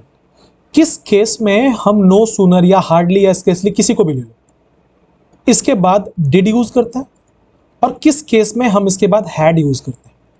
देखो यहां पे डिड यूज है, यहां पे हैड यूज है, किस केस में? ध्यान से समझना। डिड का इस्तेमाल किया जाता है जब आप ये कहना चाहते हो कि दो काम ऑलमोस्ट साइमल्टेनियसली हो रहा हो, विच मीन्स दो काम अगर आपको ऐसा फील हो कि साथ साथ में चल रहा है तो वहां पे डिड वाला क्लॉज लगाया जाता है। जबकि अगर आपको यह समझ में आ रहा है कि जहां पे एक काम खत्म हो गया उसके बाद दूसरा काम स्टार्ट हुआ हो, या ऐसे बोलूं कि इन दोनों कामों के बीच में थोड़ा सा हो सकता है, बहुत ज्यादा नहीं, पर ये दोनों एक्शन आपको पढ़ के ऐसा लगे कि ये इमीडिएट एक्शंस हैं, साइमल्टेनियस एक्शन नहीं है, ये दोनों काम साथ साथ में नहीं हो रहे, इसमें से एक काम शायद थोड़ा पहले हुआ होगा और दूसरा काम उसके बाद में, तो वहां पे हैड का इस्तेमाल होता है। ठीक है, एग्जाम्पल से समझाऊंगा, जरा ध्यान से मेरी बात को सुनना, नोट्स बनाना अगर ये कॉन्सेप्ट नहीं पता है आज पहली बार पढ़ रहे हो तो ध्यान से देखो। मैं कह रहा हूं कि no sooner did I leave my home then it started raining. अच्छा, यहां मैंने देन लिखा है, ऊपर देन नहीं लिखा हुआ, यहां कॉमा लगा दिया गया है, एक ही बात है, अगर कॉमा आ गया तो फिर देन नहीं आएगा। ठीक है, ये बात ध्यान रखना। एक्चुअली देन का इस्तेमाल तो दो क्लॉज को जोड़ने के लिए किया जा रहा है ना, वो काम यहाँ कॉमा कर दे रहा है, तो पर्पस फुलफिल हो गया तो जरूरत नहीं है। लिखा है no sooner did I leave my home then it started raining, कि बहुत मुश्किल से मैंने घर से निकला ही था कि बारिश होने लगी। अच्छा, इसका मतलब ये है कि मैं घर से निकला और मैं गाड़ी तक नहीं पहुंचा, मैं जस्ट घर से निकला, मतलब अज्यूम करके देखो कि मेरे दोनों कदम घर से बाहर पड़े और बारिश होने लगी। इस केस में हम यहां पे डिड का इस्तेमाल करते हैं। जबकि अगर मैं इसी सेंटेंस को लिखूं कि no sooner had I left my home then it started raining, बाकी सेंटेंस हम सेम रखें, तो इसका मीनिंग में क्या अंतर पड़ेगा? मीनिंग ये होगा कि मैं घर से निकल के गाड़ी तक पहुंचा, गाड़ी स्टार्ट करी, आधे दूर पहुंचा, बारिश होने लगी, अभी मैं ऑफिस नहीं पहुंचा हूं, घर से निकला ही हूं, पर 2-4 मिनट 5 मिनट गुजर चुके हैं उस बात को। क्या आपको दोनों में अंतर समझ में आया? अब ये 2-4-5 मिनट पकड़ के मत चलना, ये सेंटेंस से कंटेक्स्ट पे डिपेंड करता है। मैं बस ये समझाना चाहता हूं कि दो काम साथ साथ में हो तो वहां पे डिड लगता है, एक के खत्म होने के बाद दूसरा हो या दोनों के काम के बीच में डिफरेंस हो तो वहां पे हैड लगता है। अब देख लो क्वेश्चन क्या था। No sooner the board meeting began, जैसे ही बोर्ड मीटिंग स्टार्ट हुई, shareholders raised objection, shareholders ने ऑब्जेक्शन रेज कर दिया अपने। अच्छा सोचो, यहां एक मीटिंग शुरू होने की बात हो रही है, क्या ऐसा कभी पॉसिबल है? और यहां पे शेयर होल्डर्स बोल रहे हैं, इसका मतलब किसी कंपनी की बात की जा रही है। सोचो किसी कंपनी का बोर्ड मीटिंग चल रहा है और जैसे ही बोर्ड मीटिंग बोला कि आइए मिलते हैं, सबने करके शुरू कर दिया, ऐसे नहीं होता। यहां अगर ऑब्जेक्शंस उठाने की बात हो रही है, इसका मतलब सबको मौका दिया गया होगा बोलने का, तो ये साइमल्टेनियस एक्शन नहीं है, ये इमीडिएट एक्शन है। आप बोलेंगे सर कैसे पता चलेगा एग्जाम में? अगेन सेंटेंस पढ़ के आपको कंटेक्स्ट से समझ में आएगा। जैसे इस सेंटेंस का कंटेक्स्ट था इसका, जो जिस समय ये समझ में आया कि एक काम पहले हुआ होगा, दूसरा काम बाद में हुआ होगा, तो हम इसको आंसर नहीं कर सकते। आंसर क्या होगा? Option number C. उम्मीद करता हूं आपको मजा आ रहा है बनाने में। क्वेश्चन नंबर 13 पे आते हैं। लिखा है the managing director was respected not only for his leadership but also his integrity. कहीं पे भी अगर हम नॉट ओनली यूज करें तो उसके बाद हमेशा बट ऑल्सो लगता है। कई बार आपको बट ऑल्सो के जगह पे केवल बट पे भी लाके छोड़ दिया जाता है। आप समझना, अगर कोई एरर नहीं है तो इसको एरर मत कर देना, ध्यान से पहले देख लेना क्वेश्चन को। बहुत बार बट पे लाके सेंटेंस को छोड़ दिया जाता है। ठीक है, अब देखो बट ऑल्सो बट सब में, वहां से तो ऑप्शन नहीं कट रहा। अब आ जाते हैं, बात करते हैं पैरेललिज्म की। पैरेललिज्म क्या कहता है कि जब भी आप किसी चीज को आइदर और, neither nor, not only but also जैसे कंजंक्शन से जोड़ते हो तो हमेशा दो बराबर चीजों को जोड़ेंगे, जिसका मतलब यह बनता है कि इसके बाद, बट ऑल्सो के बाद, अगर आपने कोई प्रेपोजिशन लिखा है तो नॉट ओनली के बाद भी आपको कोई प्रेपोजिशन लिखना पड़ेगा। अगर आप दो नाउन को जोड़ना चाहते हैं तो यहां भी नाउन लिखिए और यहां भी नाउन लिखिए। आप कोई दो एडजेक्टिव को जोड़ना चाहते हैं, आप यहां भी एडजेक्टिव लिखिए, आप यहां भी एडजेक्टिव लिखिए। जिसका मतलब है पैरेललिज्म ये कहता है कि ये दोनों हमेशा पैरेलल स्ट्रक्चर को जोड़ेंगे। अब जरा देखते हैं पैरेलल स्ट्रक्चर है क्या। लिखा हुआ है नॉट ओनली फॉर, इसका मतलब है यहां पे एक प्रीपोजिशन है तो बट ऑल्सो के बाद भी फॉर होना चाहिए या कोई प्रीपोजिशन होना चाहिए। यहां तो हिज लिखा हुआ है, ये तो एडजेक्टिव है, बैलेंस नहीं हुआ, इसका मतलब ये गलत है। बट ऑल्सो, उसके बाद फॉर हिज इंटेग्रिटी, बिल्कुल ठीक है। आंसर होगा ऑप्शन नंबर ए। बहुत आसान सवाल था ये वाला। Question number 14। She insisted to know the truth about the incident immediately. उसने जिद की कि वो उसे सच जानना है इंसिडेंट के बारे में, वो भी अभी तुरंत। लिखा हुआ है she insisted to know the truth. Answer बता दे रहा हूं डायरेक्टली, ऑन नोइंग होगा। अब नोट डालो कॉपी पे और दो नोट डालो। पहला, इंसिस्टेड के बाद हमेशा ऑन लगता है। दूसरा, चूंकि ऑन एक प्रीपोजिशन है, इसके बाद जो भी वर्ब आएगा वो हमेशा आईएनजी फॉर्म में होगा, जिसे हम जेरेंड बोलते हैं। समझाया है आज ही के क्लास में। इसका मतलब शी इंसिस्टेड टू नो तो सबसे पहले गलत है। अब आ जाओ ऑप्शन पे, ऑन होना चाहिए, मैंने बोल दिया। तो लिखा है ऑन ऑन एट, एट वाला तो आंसर नहीं हो सकता। अब लिखा है ऑन, ऑन के बाद चूंकि प्रीपोजिशन है, आगे जो भी वर्ब आएगा आईएनजी में होना चाहिए। On knowing, on know, answer क्या होगा? On knowing. 14 का ए क्लियर है। 15 पे देखते हैं। लिखा it is high time the students are taking their studies seriously. ये वो वक्त है, देखो, it is time, it is high time, it is about time. इससे भी बहुत सारे सवाल बनते हैं।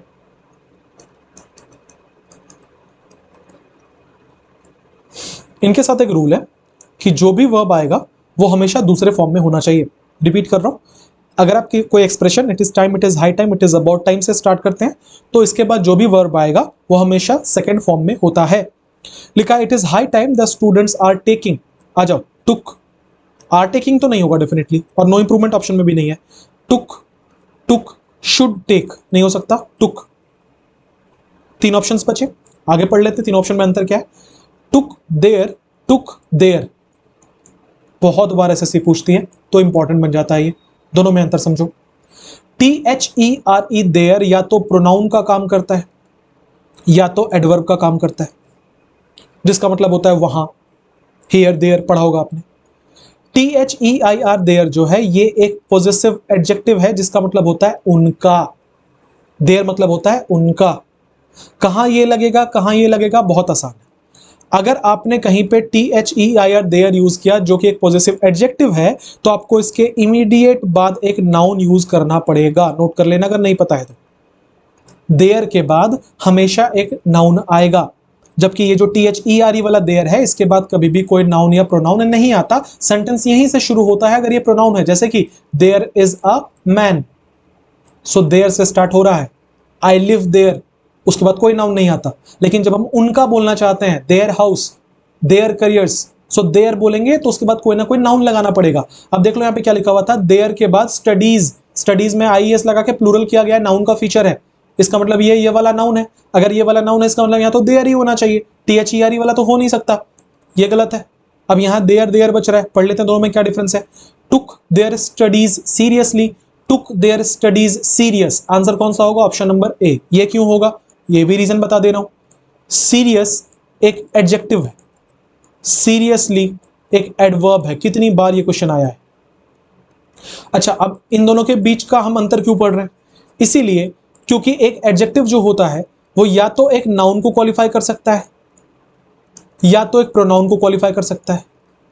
अगर आप सेंटेंस पढ़ोगे तो आपको यहां पे दिखेगा, it is high time the students are taking their studies seriously. यहाँ पे स्टूडेंट्स को सीरियस नहीं बताया जा रहा, वो ये बोला जा रहा है कि वो स्टडीज को कैसे ले रहे हैं, वो स्टडीज को सीरियसली ले रहे हैं। इसका मतलब ये जो टेकिंग है ये उसका मैनर बता रहा है कि किस तरीके से ले रहे हैं, सीरियसली ले रहे हैं। इसका मतलब यही है कि वो टेकिंग के लिए आ रहा है। टेकिंग एक वर्ब है और वर्ब को क्वालिफाई करने की कैपेसिटी सिर्फ और सिर्फ एक एडवर्ब में होती है। सो एडवर्ब हमें चाहिए।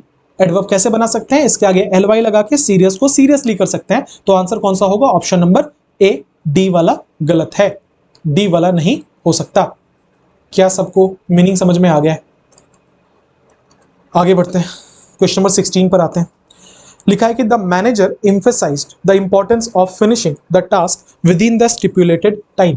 लिखा हुआ है कि जो मैनेजर है उसने एम्फेसाइज किया, उसने जोर दिया इस पॉइंट पे कि वो जो टास्क है उसको टाइम पे कंप्लीट करे। लिखा है the manager emphasised, emphasised note करना मार्क करके, emphasised does not take any preposition. Note कर लो, तो एम्फेसाइज्ड के बाद कभी कोई प्रेपोजिशन नहीं आता है। हालांकि बोलने में एम्फेसाइज्ड ऑन बहुत अच्छा लगता है, पर यह आंसर नहीं हो सकता क्योंकि एम्फेसाइज्ड अपने साथ कोई प्रेपोजिशन नहीं लेता है। तो यह गलत है, एम्फेसाइज के बाद ऑन था। ये गलत है, एम्फसाइज के बाद ऑन था। अब हमारे पास दो ऑप्शन बचे, या तो सी को आंसर करें या तो डी को आंसर करें। चलो सी बिठा के देखते हैं। लिखा है emphasized the importance of finishing the task on time within the stipulated time. है कोई सेंस बना? आपने यहाँ पे ऑन टाइम भी लिख दिया, फिर with in the stipulated time भी लिख दिया, गलत हो जाएगा ना, रिपीटेशन हो जाएगा टाइम वाले क्लॉज, टाइम वाले फ्रेज का। तो आंसर तो एक ही बचता है, option number D. Question number 17 पे बढ़ेंगे। लिखा है द जज डायरेक्टेड द काउंसिल, जज ने काउंसिल को डायरेक्ट किया। यहां पे काउंसिल का मतलब एडवाइजर से है। काउंसिल का मतलब सलाह देना भी होता है, काउंसिल का मतलब सलाह देने वाला भी होता है। सो द जज directed the counsel to present their arguments. जज ने काउंसिल को ये सलाह दी, ये डायरेक्ट किया, सलाह नहीं दी, उसे आदेश दिया कि आप अपने आर्ग्यूमेंट्स को concise and to the point रखें। To present their arguments concise and to the point. क्या लिखा हुआ है? Present their arguments concise.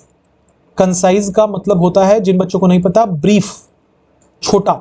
ठीक है, ये बाय नेचर एक एडजेक्टिव है। बार बार कहता हूं, फिर से बोल रहा हूं, मेरी बात पे यकीन मत करो, खुद यूज कर लो। क्या बोलते हैं ये, इसने ना बड़े कंसाइज पॉइंट्स पे एक्सप्लेन किया।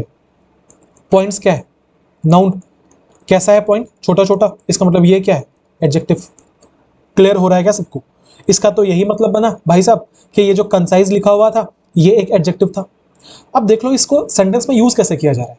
लिखा हुआ है कि द जज directed the counsel to present their arguments concise. क्या ये आर्ग्यूमेंट्स के लिए बोल रहा है कंसाइज? नहीं, ये प्रेजेंटेशन के लिए बोल रहा है कि कैसे प्रेजेंट करो। ये मैनर बता रहा है कि उसको ब्रीफ में बताओ, ऊपर ऊपर से बताओ। इसके लिए एक इडियम हमने पढ़ा ना, इन a nutshell.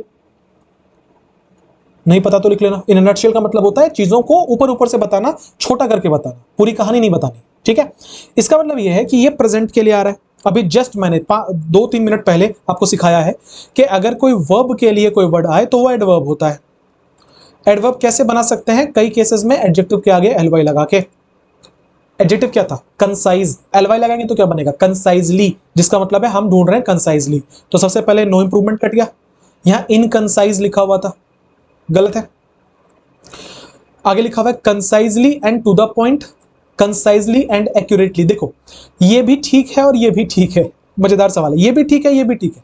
Concisely and to the point भी सही है, कंसाइजली एंड एक्यूरेटली भी सही है। पर आपको भी पता है प्रेफरेंस किसको मिलेगा। हम प्रिफर हमेशा ये करते हैं कि जो शब्द दिए हुए हैं हम उनमें कोई बदलाव ना करें, अगर वो गलत नहीं है तो। Why to fix something that's not broken. To the point तो बिल्कुल ठीक था अपनी जगह पे, फिर उसको क्यों चेंज करेंगे? भला मानस है, चुपचाप बैठा है, रहने दो ना जहां है। इसका मतलब ये आंसर कौन सा होगा? Option number A. Question number 18, if he was in my position he would have acted differently. इसमें अंडरलाइन पोर्शन नहीं है, मैं कर दे रहा हूं अंडरलाइन आपके लिए। ये था अंडरलाइन पोर्शन, ठीक है, भूल गया मैं देना। तो क्या लिखा हुआ है कि if he was in my position, अगर वो मेरी जगह होता। आपको पढ़ के लग गया होगा कि ये अनरियल सेंटेंस है। अनरियल इसका मतलब क्या लगना चाहिए? वर लगना चाहिए। देखो had been, were, would, answer कौन सा होगा? Option number B. ये तो यार हर बार आता है, तो मैं भी अपने पीडीएफ में क्वेश्चंस में डाल देता हूं, पर ये रूल सबको पता है। चलो आते हैं फिलर्स पे, आ जाओ फिलर्स वाले सेक्शन पे। अब क्या लिखा हुआ है? The newly launched scheme is designed to dash the needs of small scale farmers. लिखा है जो नई लॉन्च जो स्कीम है ना, जो स्कीम नई नई लॉन्च की गई है, उसे डिजाइन किया गया है कि जितने भी स्मॉल स्केल फार्मर्स हैं, मतलब जो छोटे किसान हैं, उनकी जरूरतों को डैश किया जाए। तो इतने भारी भरकम वर्ड्स को मैं सिंप्लीफाई करता हूं आपके लिए कि एक स्कीम है, कहा जा रहा है स्कीम को डिजाइन किया गया है जरूरतों को डैश करने के लिए। क्या करने के लिए? To cater to the needs, to fulfil the needs, to provide the needs, to manage the needs. अब देखो आप अगर फिट करके देखोगे, जो थोड़ी बहुत कम रीडिंग करता है उसको चारों सही लगेंगे, पर ऑब्वियसली चारों सही तो हो नहीं सकता। तो हम क्या करेंगे? हम ढूंढेंगे इसमें से बेस्ट कौन सा है। ठीक है, सबसे पहले में लिखा हुआ है कैटर टू। जब भी कोई स्कीम निकलती है तो जिनको इसका फायदा मिलता है ना, हमेशा वहां पे कैटर टू का इस्तेमाल किया जाता है। तो हम ये बिल्कुल कह सकते हैं कि the newly launch scheme is design to cater to the needs, मतलब वो उनके नीड्स के हिसाब से उनको कैटर करेगा, उनको प्रोवाइड करेगा। ठीक है, मतलब उनकी जो जरूरतें हैं उनको पूरी करेगा। राइट, कैटर टू हो सकता है। अगला लिखा है the newly launch scheme is design to fulfil the needs of, कि जो भी जरूरतें हैं उन जरूरतों को पूरा करेगा। ठीक है, अब देखो हो तो ये भी सकता है, पर आमतौर पर ना फुलफिल डिमांड के साथ लगता है। आप 99 आउट ऑफ 100 टाइम्स पढ़ोगे fulfil the demands of, not fulfil the needs of, ऐसा नहीं है, होता नहीं है, पर प्रेफरेंस अभी भी कैटर टू को दिया जाएगा क्योंकि हमेशा यही एक्सप्रेशन होता है, cater to the needs of. आगे देखो, अगला लिखा हुआ है प्रोवाइड। अब जरा मैं यहां अगर प्रोवाइड फिट करके देखो, प्रोवाइड मतलब होता है किसी व्यक्ति को कुछ देना, ठीक है, किसी व्यक्ति को कुछ अधिकार देना या किसी व्यक्ति को कुछ प्रदान करना। तो क्या लिखा हुआ है कि जो नई स्कीम है उसको ऐसे डिजाइन किया गया है कि वो जरूरतें प्रदान करेगी स्मॉल स्केल फार्मर्स को, जरूरतें प्रदान करेगी, नहीं, प्रोवाइड टू द नीड्स अगर होता तो हम सोचते हैं कि जरूरतों को प्रदान करेगी, पर यहां प्रोवाइड द नीड्स मतलब जरूरतें ही दे देगा वो। लॉ स्कीम जरूरतों को पूरा करने के लिए होता है, जरूरतें देने के लिए थोड़ी होता है। अगला लिखा हुआ है मैनेज। अच्छा, मैनेज आपको लग रहा है यहां सही होगा कि बस ठीक ठाक, क्योंकि मैनेज का मतलब होता है ठीक ठाक, कि बस मैनेज कर देगा, कुछ अच्छा तोहफा लेके नहीं है, लेकिन स्कीम कभी मैनेज करने के लिए थोड़ी होता है, स्कीम तो सुविधा प्रदान करने के लिए होता है, इसका मतलब मैनेज ठीक वर्ड नहीं है। आंसर ऑप्शन नंबर ए। अगेन ये आर्ग्यूमेंट हो सकता है कि सर बी भी तो ठीक लग रहा है, डी भी तो ठीक लग रहा है, मैं खुद कह रहा हूं ठीक लग रहा है, पर मेंस लेवल के में क्वेश्चंस है तो आपको ये समझना पड़ेगा कि इसमें सब कुछ चेक होगा, रीडिंग आप कितना करते हो और यहाँ पे वो भी चेक होगा, अगर एसएससी अपने पे आ गई तो, वरना अगर आसान क्वेश्चन पूछ रहा है तब तो अलग बात है।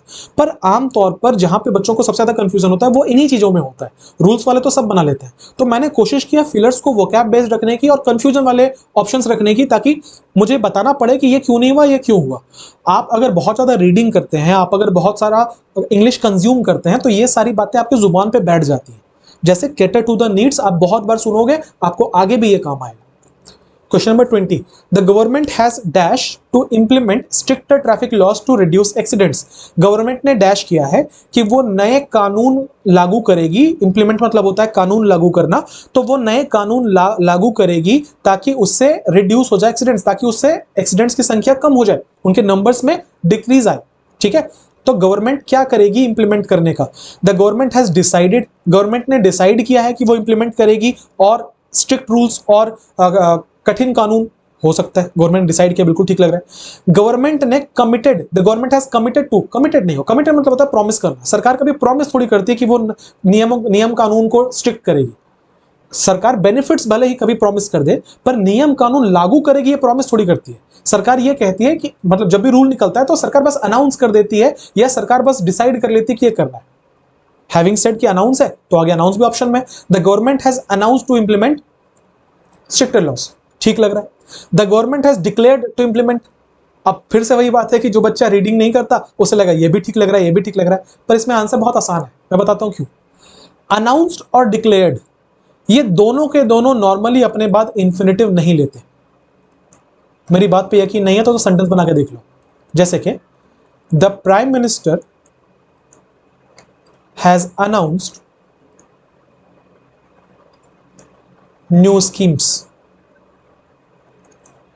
The prime minister has declared a holiday. मैं समझाना ये चाह रहा हूं, ये दोनों ना ट्रांजिटिव वर्ब्स हैं, इनको यूज करने के इमीडिएट बाद आपको बताना पड़ेगा कि क्या यूज मतलब क्या अनाउंस हो रहा है, क्या डिक्लेयर हो रहा है, आपको व्हाट का जवाब बहुत इमीडिएटली देना पड़ता है। इसी वजह से इसके बाद इंफिनिटिव का यूज हमेशा अवॉइड किया जाता है। आप कभी नहीं सुनोगे the prime minister has announced to help the poors, नहीं होता ऐसा। आप अनाउंस बोलोगे तो आपको उसके बाद कोई नाउन लगाना पड़ेगा, इमीडिएटली इन्फिनेटिव नहीं आता, हालांकि इन्फिनेटिव भी नाउन है पर इमीडिएटली इन्फिनेटिव नहीं आता, या हम लोग अवॉइड करते हैं ऐसे बोले, इसका मतलब हम इसको प्रेफरेंस नहीं दे सकते। तो फिर तो एक ही ऑप्शन बचता है, डिसाइडेड। बढ़िया सवाल था। Question number 21, the organisation has been dash for its consistent efforts in promoting sustainability. लिखा हुआ है कि ऑर्गेनाइजेशन जो है वो बहुत डैश रहा है अपने कंसिस्टेंट एफर्ट्स में कि वो प्रमोट कर रहा है सस्टेनेबिलिटी को। So the organisation has been appealed for, organisation के सामने मिन्नतें की गई, उसको अपील किया गया, नहीं फिट नहीं आ रहा, ऑर्गेनाइजेशन के सामने अपील क्यों किया जाएगा, उसके कंसिस्टेंट एफर्ट के लिए। The organisation has been rewarded for its consistent efforts.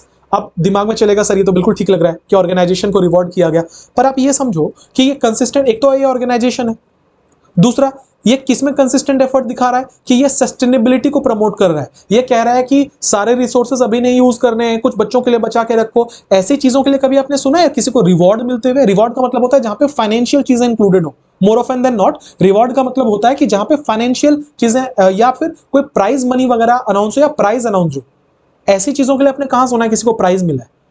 तो रिवॉर्ड, देखो और कोई ऑप्शन नहीं होगा तो हम रिवॉर्ड को कर सकते हैं, पर प्रेफरेंस तो इसको मैं नहीं दूंगा, क्योंकि यहाँ पे कहीं ना कहीं एक पैसे वाली बात इंक्लूडेड होती है रिवॉर्ड में, जो मुझे इस सेंटेंस से कंटेक्स्ट में ठीक नहीं लग रहा। आगे बढ़ेंगे। The organisation has been recognised for its consistent efforts, 100% answer होगा। क्यों? क्योंकि बहुत बार किसी को अप्रिशिएट करना, किसी की तारीफ करना कि आप बहुत अच्छा काम कर रहे हो, उसको रिकॉग्नाइज्ड कहते हैं। आपने बहुत बार सुना होगा कि his efforts has been recognised, जिसका मतलब है कि लोग अप्रिशिएट कर रहे हैं। अभी जाके लोग जसप्रीत बुमराह को अप्रिशिएट कर रहे हैं, अभी जाके Jasprit Bumrah is being recognised as one of the stalwarts of Indian cricket. क्यों? क्योंकि पहले उसको वो जगह नहीं दी जा रही थी जो विराट कोहली की जगह है, पर अब almost equivalent to Virat Kohli और रोहित शर्मा है वो इंडियन क्रिकेट में। तो ये जो रिकॉग्नाइज्ड है, इसका मतलब पहचानना नहीं है, इसका मतलब अप्रिशिएटेड है, किसी के एफर्ट्स की वैल्यू करना। यहाँ तो बिल्कुल ठीक लग रहा है। अगला लिखा हुआ है the organisation has been appreciative. अब आप बोलेंगे सर अप्रिशिएट आपने लिखा तो अप्रिशिएटिव लिख दो। पहले तो अप्रिशिएटिव नहीं, अप्रिशिएट की बात कर रहा था क्योंकि हमें वर्ब चाहिए था। दूसरा, अप्रिशिएटिव के बाद हमेशा ऑफ लगता है, इसको नोट कर लेना, नहीं पता है तो अप्रिशिएटिव ऑफ समवन से एफर्ट होता है। यहाँ पे फॉर लिखा हुआ था, तो ये तो आंसर नहीं हो सकता। आंसर ऑप्शन नंबर सी होगा। बी को मैंने एक्सप्लेन कर दिया, मैं क्यों प्रेफरेंस नहीं दूंगा। क्वेश्चन नंबर 22 पे जाएंगे। लिखा है the minister assured that measures would be taken to dash the grievances of the protesters. लिखा है कि मिनिस्टर ने ये अश्योर किया, मिनिस्टर ने ये निश्चित किया कि मेजर्स लिए जाएंगे क्या करने के लिए, जो ग्रीवेंसेस है, ग्रीवेंसेस का मतलब होता है कंप्लेंट्स। अच्छा, इससे ना एक दो बार ऐसे ने सवाल पूछे हैं तो मैं बता दे रहा हूं। कंप्लेन वर्ब होता है, कंप्लेंट्स नाउन होता है। इसका मतलब होता है शिकायत, इसका मतलब होता है शिकायत करना। सो आप कभी ये मत बोलना कि आई हैव, कहां गया, हाँ, I have received a complain. मैंने कई लोगों को बोलते हो सुना कि उसकी कंप्लेन आई है। कंप्लेन नहीं आई है, कंप्लेंट आई है। ठीक है, ये होगा, नाउन होगा, क्योंकि आप अ लगा रहे हो ना आर्टिकल, तो आगे नाउन होगा ना, वर्ब कैसे यूज करोगे। एनीवेज, तो लिखा होता है the minister assured that measures would be taken to dash the grievances, to address the grievances, to resolve the grievances, to mitigate the grievances, to satisfy the grievances. ठीक है, मुझे answer तो पता है पर मैं एक्सप्लेन करूंगा फिर भी सारा। बहुत सारे लोगों को आंसर मिल गया होगा क्योंकि जो रेगुलर रीडिंग करते हैं आपको रोज इस पेपर में ये मिलता है। क्या लिखा हुआ है the minister assured that measures would be taken to address the grievances, मतलब जो कंप्लेंट्स हैं उनको एड्रेस करना। To resolve the grievances, resolve का मतलब होता है किसी प्रॉब्लम को सॉल्व करना, to solve a problem is called resolve. To mitigate, mitigate का मतलब होता है टू वीकन, किसी चीज को कमजोर कर देना या किसी दर्द को कम कर देना, उसको मिटिगेट कहते हैं।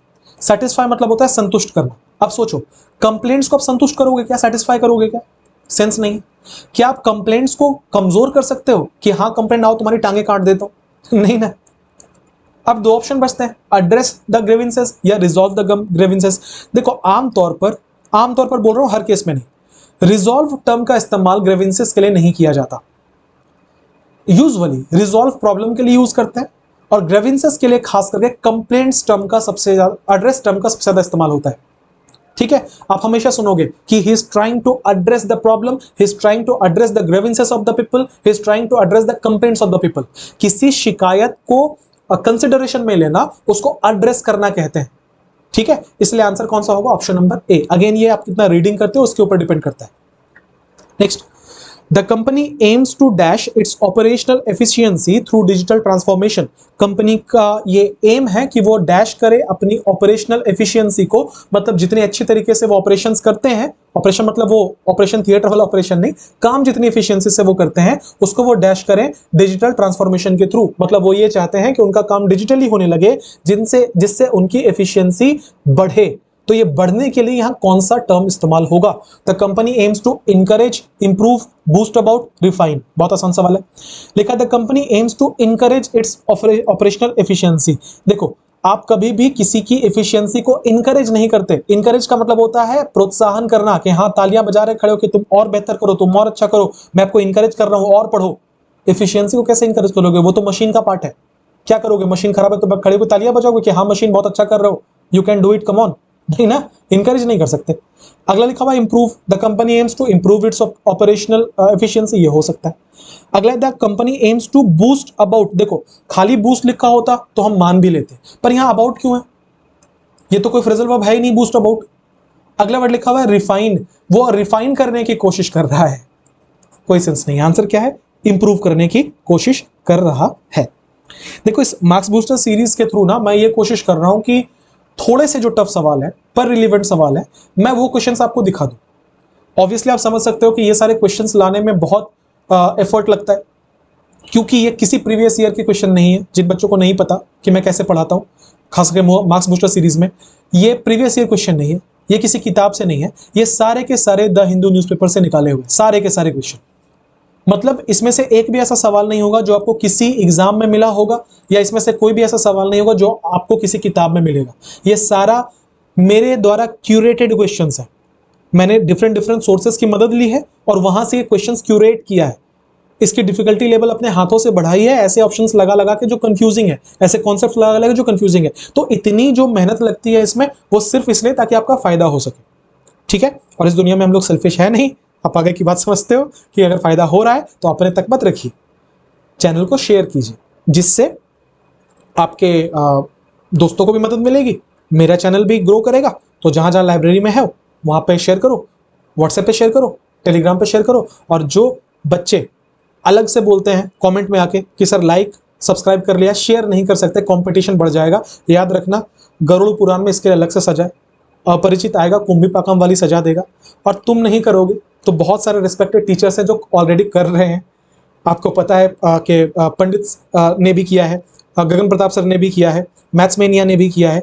तो डिफरेंट डिफरेंट चैनल्स हैं और सबको बहुत बहुत धन्यवाद। अगर आप ये वीडियो देख रहे हो, हाथ जोड़ के बहुत सम्मान है आपके लिए कि आप इतनी मदद कर रहे हैं। तो जिन लोगों ने का ये सोचना है कि सर चैनल शेयर करेंगे कंपटीशन बढ़ जाएगा, कंपटीशन ऐसे ही बढ़ जाएगा दोस्त। सब शेयर कर रहे हैं तो तुम शेयर कर दोगे तो कुछ पाप नहीं हो जाएगा, मेरी दुआई लगेगी, जल्दी रिजल्ट होगा। समझो, इतनी मेहनत कर रहा हूं, इतना तो मैं डिजर्व करता हूं भाई। क्वेश्चन नंबर 24 देखो, लिखा है the policy was introduced to dash a level playing field for all stakeholders. लिखा है कि पॉलिसी को इंट्रोड्यूस किया गया था ताकि वो लेवल प्लेइंग फील्ड कर सके हर स्टेक होल्डर्स के लिए। The policy was introduce to dash a level playing, क्या करने के लिए? The policy was introduce to council a level playing field. Council मतलब होता है एडवाइस देना कि लेवल प्लेइंग फील्ड हो सबके। लेवल प्लेइंग फील्ड का मतलब क्या है? खेलने वाली बात नहीं हो रही। जितने स्टेक होल्डर्स हैं, मतलब जितने लोग उस कंपनी के मालिक हैं, वो सारे के सारे को बराबर मौका मिले, उसको बोलते हैं लेवल प्लेइंग फील्ड। कि कोई किसी के पास ज्यादा एडवांटेज है, किसी के पास कम एडवांटेज है, ऐसा नहीं है। सारे के सारे कंपनीज जो है वो सेम हो। जैसे आईपीएल का ऑक्शन में क्या होता है, सारे टीम्स को 120 करोड़ ही दिया गया। ऐसा तो है नहीं कि अंबानी जी के पास और पैसे नहीं है, पर सारे टीम को 120 करोड़ दिया गया है ताकि एक लेवल प्लेइंग फील्ड रहे। हाँ, आपको आउटसाइड जाके डील कर रहा है, that is a different thing, पर जब आप ऑक्शन टेबल पर बैठते हो आपके पास एक ही बराबर पैसे होते हैं ताकि लेवल प्लेइंग फील्ड क्रिएट हो। उसी के बारे में बात की जाए तो एडवाइस का तो कोई सेंस नहीं है। The policy was introduced to ensure a level playing field, ये निश्चित करने के लिए कि एक लेवल प्लेइंग फील्ड हो। बिल्कुल ठीक लग रहा है। अगला है the policy was introduced to inculcate. Inculcate का मतलब होता है टू इंक्लूड, के पॉलिसी को इंट्रोड्यूस किया गया है कि इंक्लूड किया जा सके लेवल प्लेइंग फील्ड। इंक्लूड नहीं, निश्चित किया जा सके, ज्यादा अच्छा सेंस था। The policy was introduce to investigate, मतलब जांच पड़ताल की जाए लेवल प्लेइंग फील्ड की। एक ही आंसर है, ऑप्शन नंबर बी, एंश्योर। उम्मीद करता हूं कि आपको यह सेशन अच्छा लगा, आपके मार्क्स में भी इजाफा होगा इसके बाद।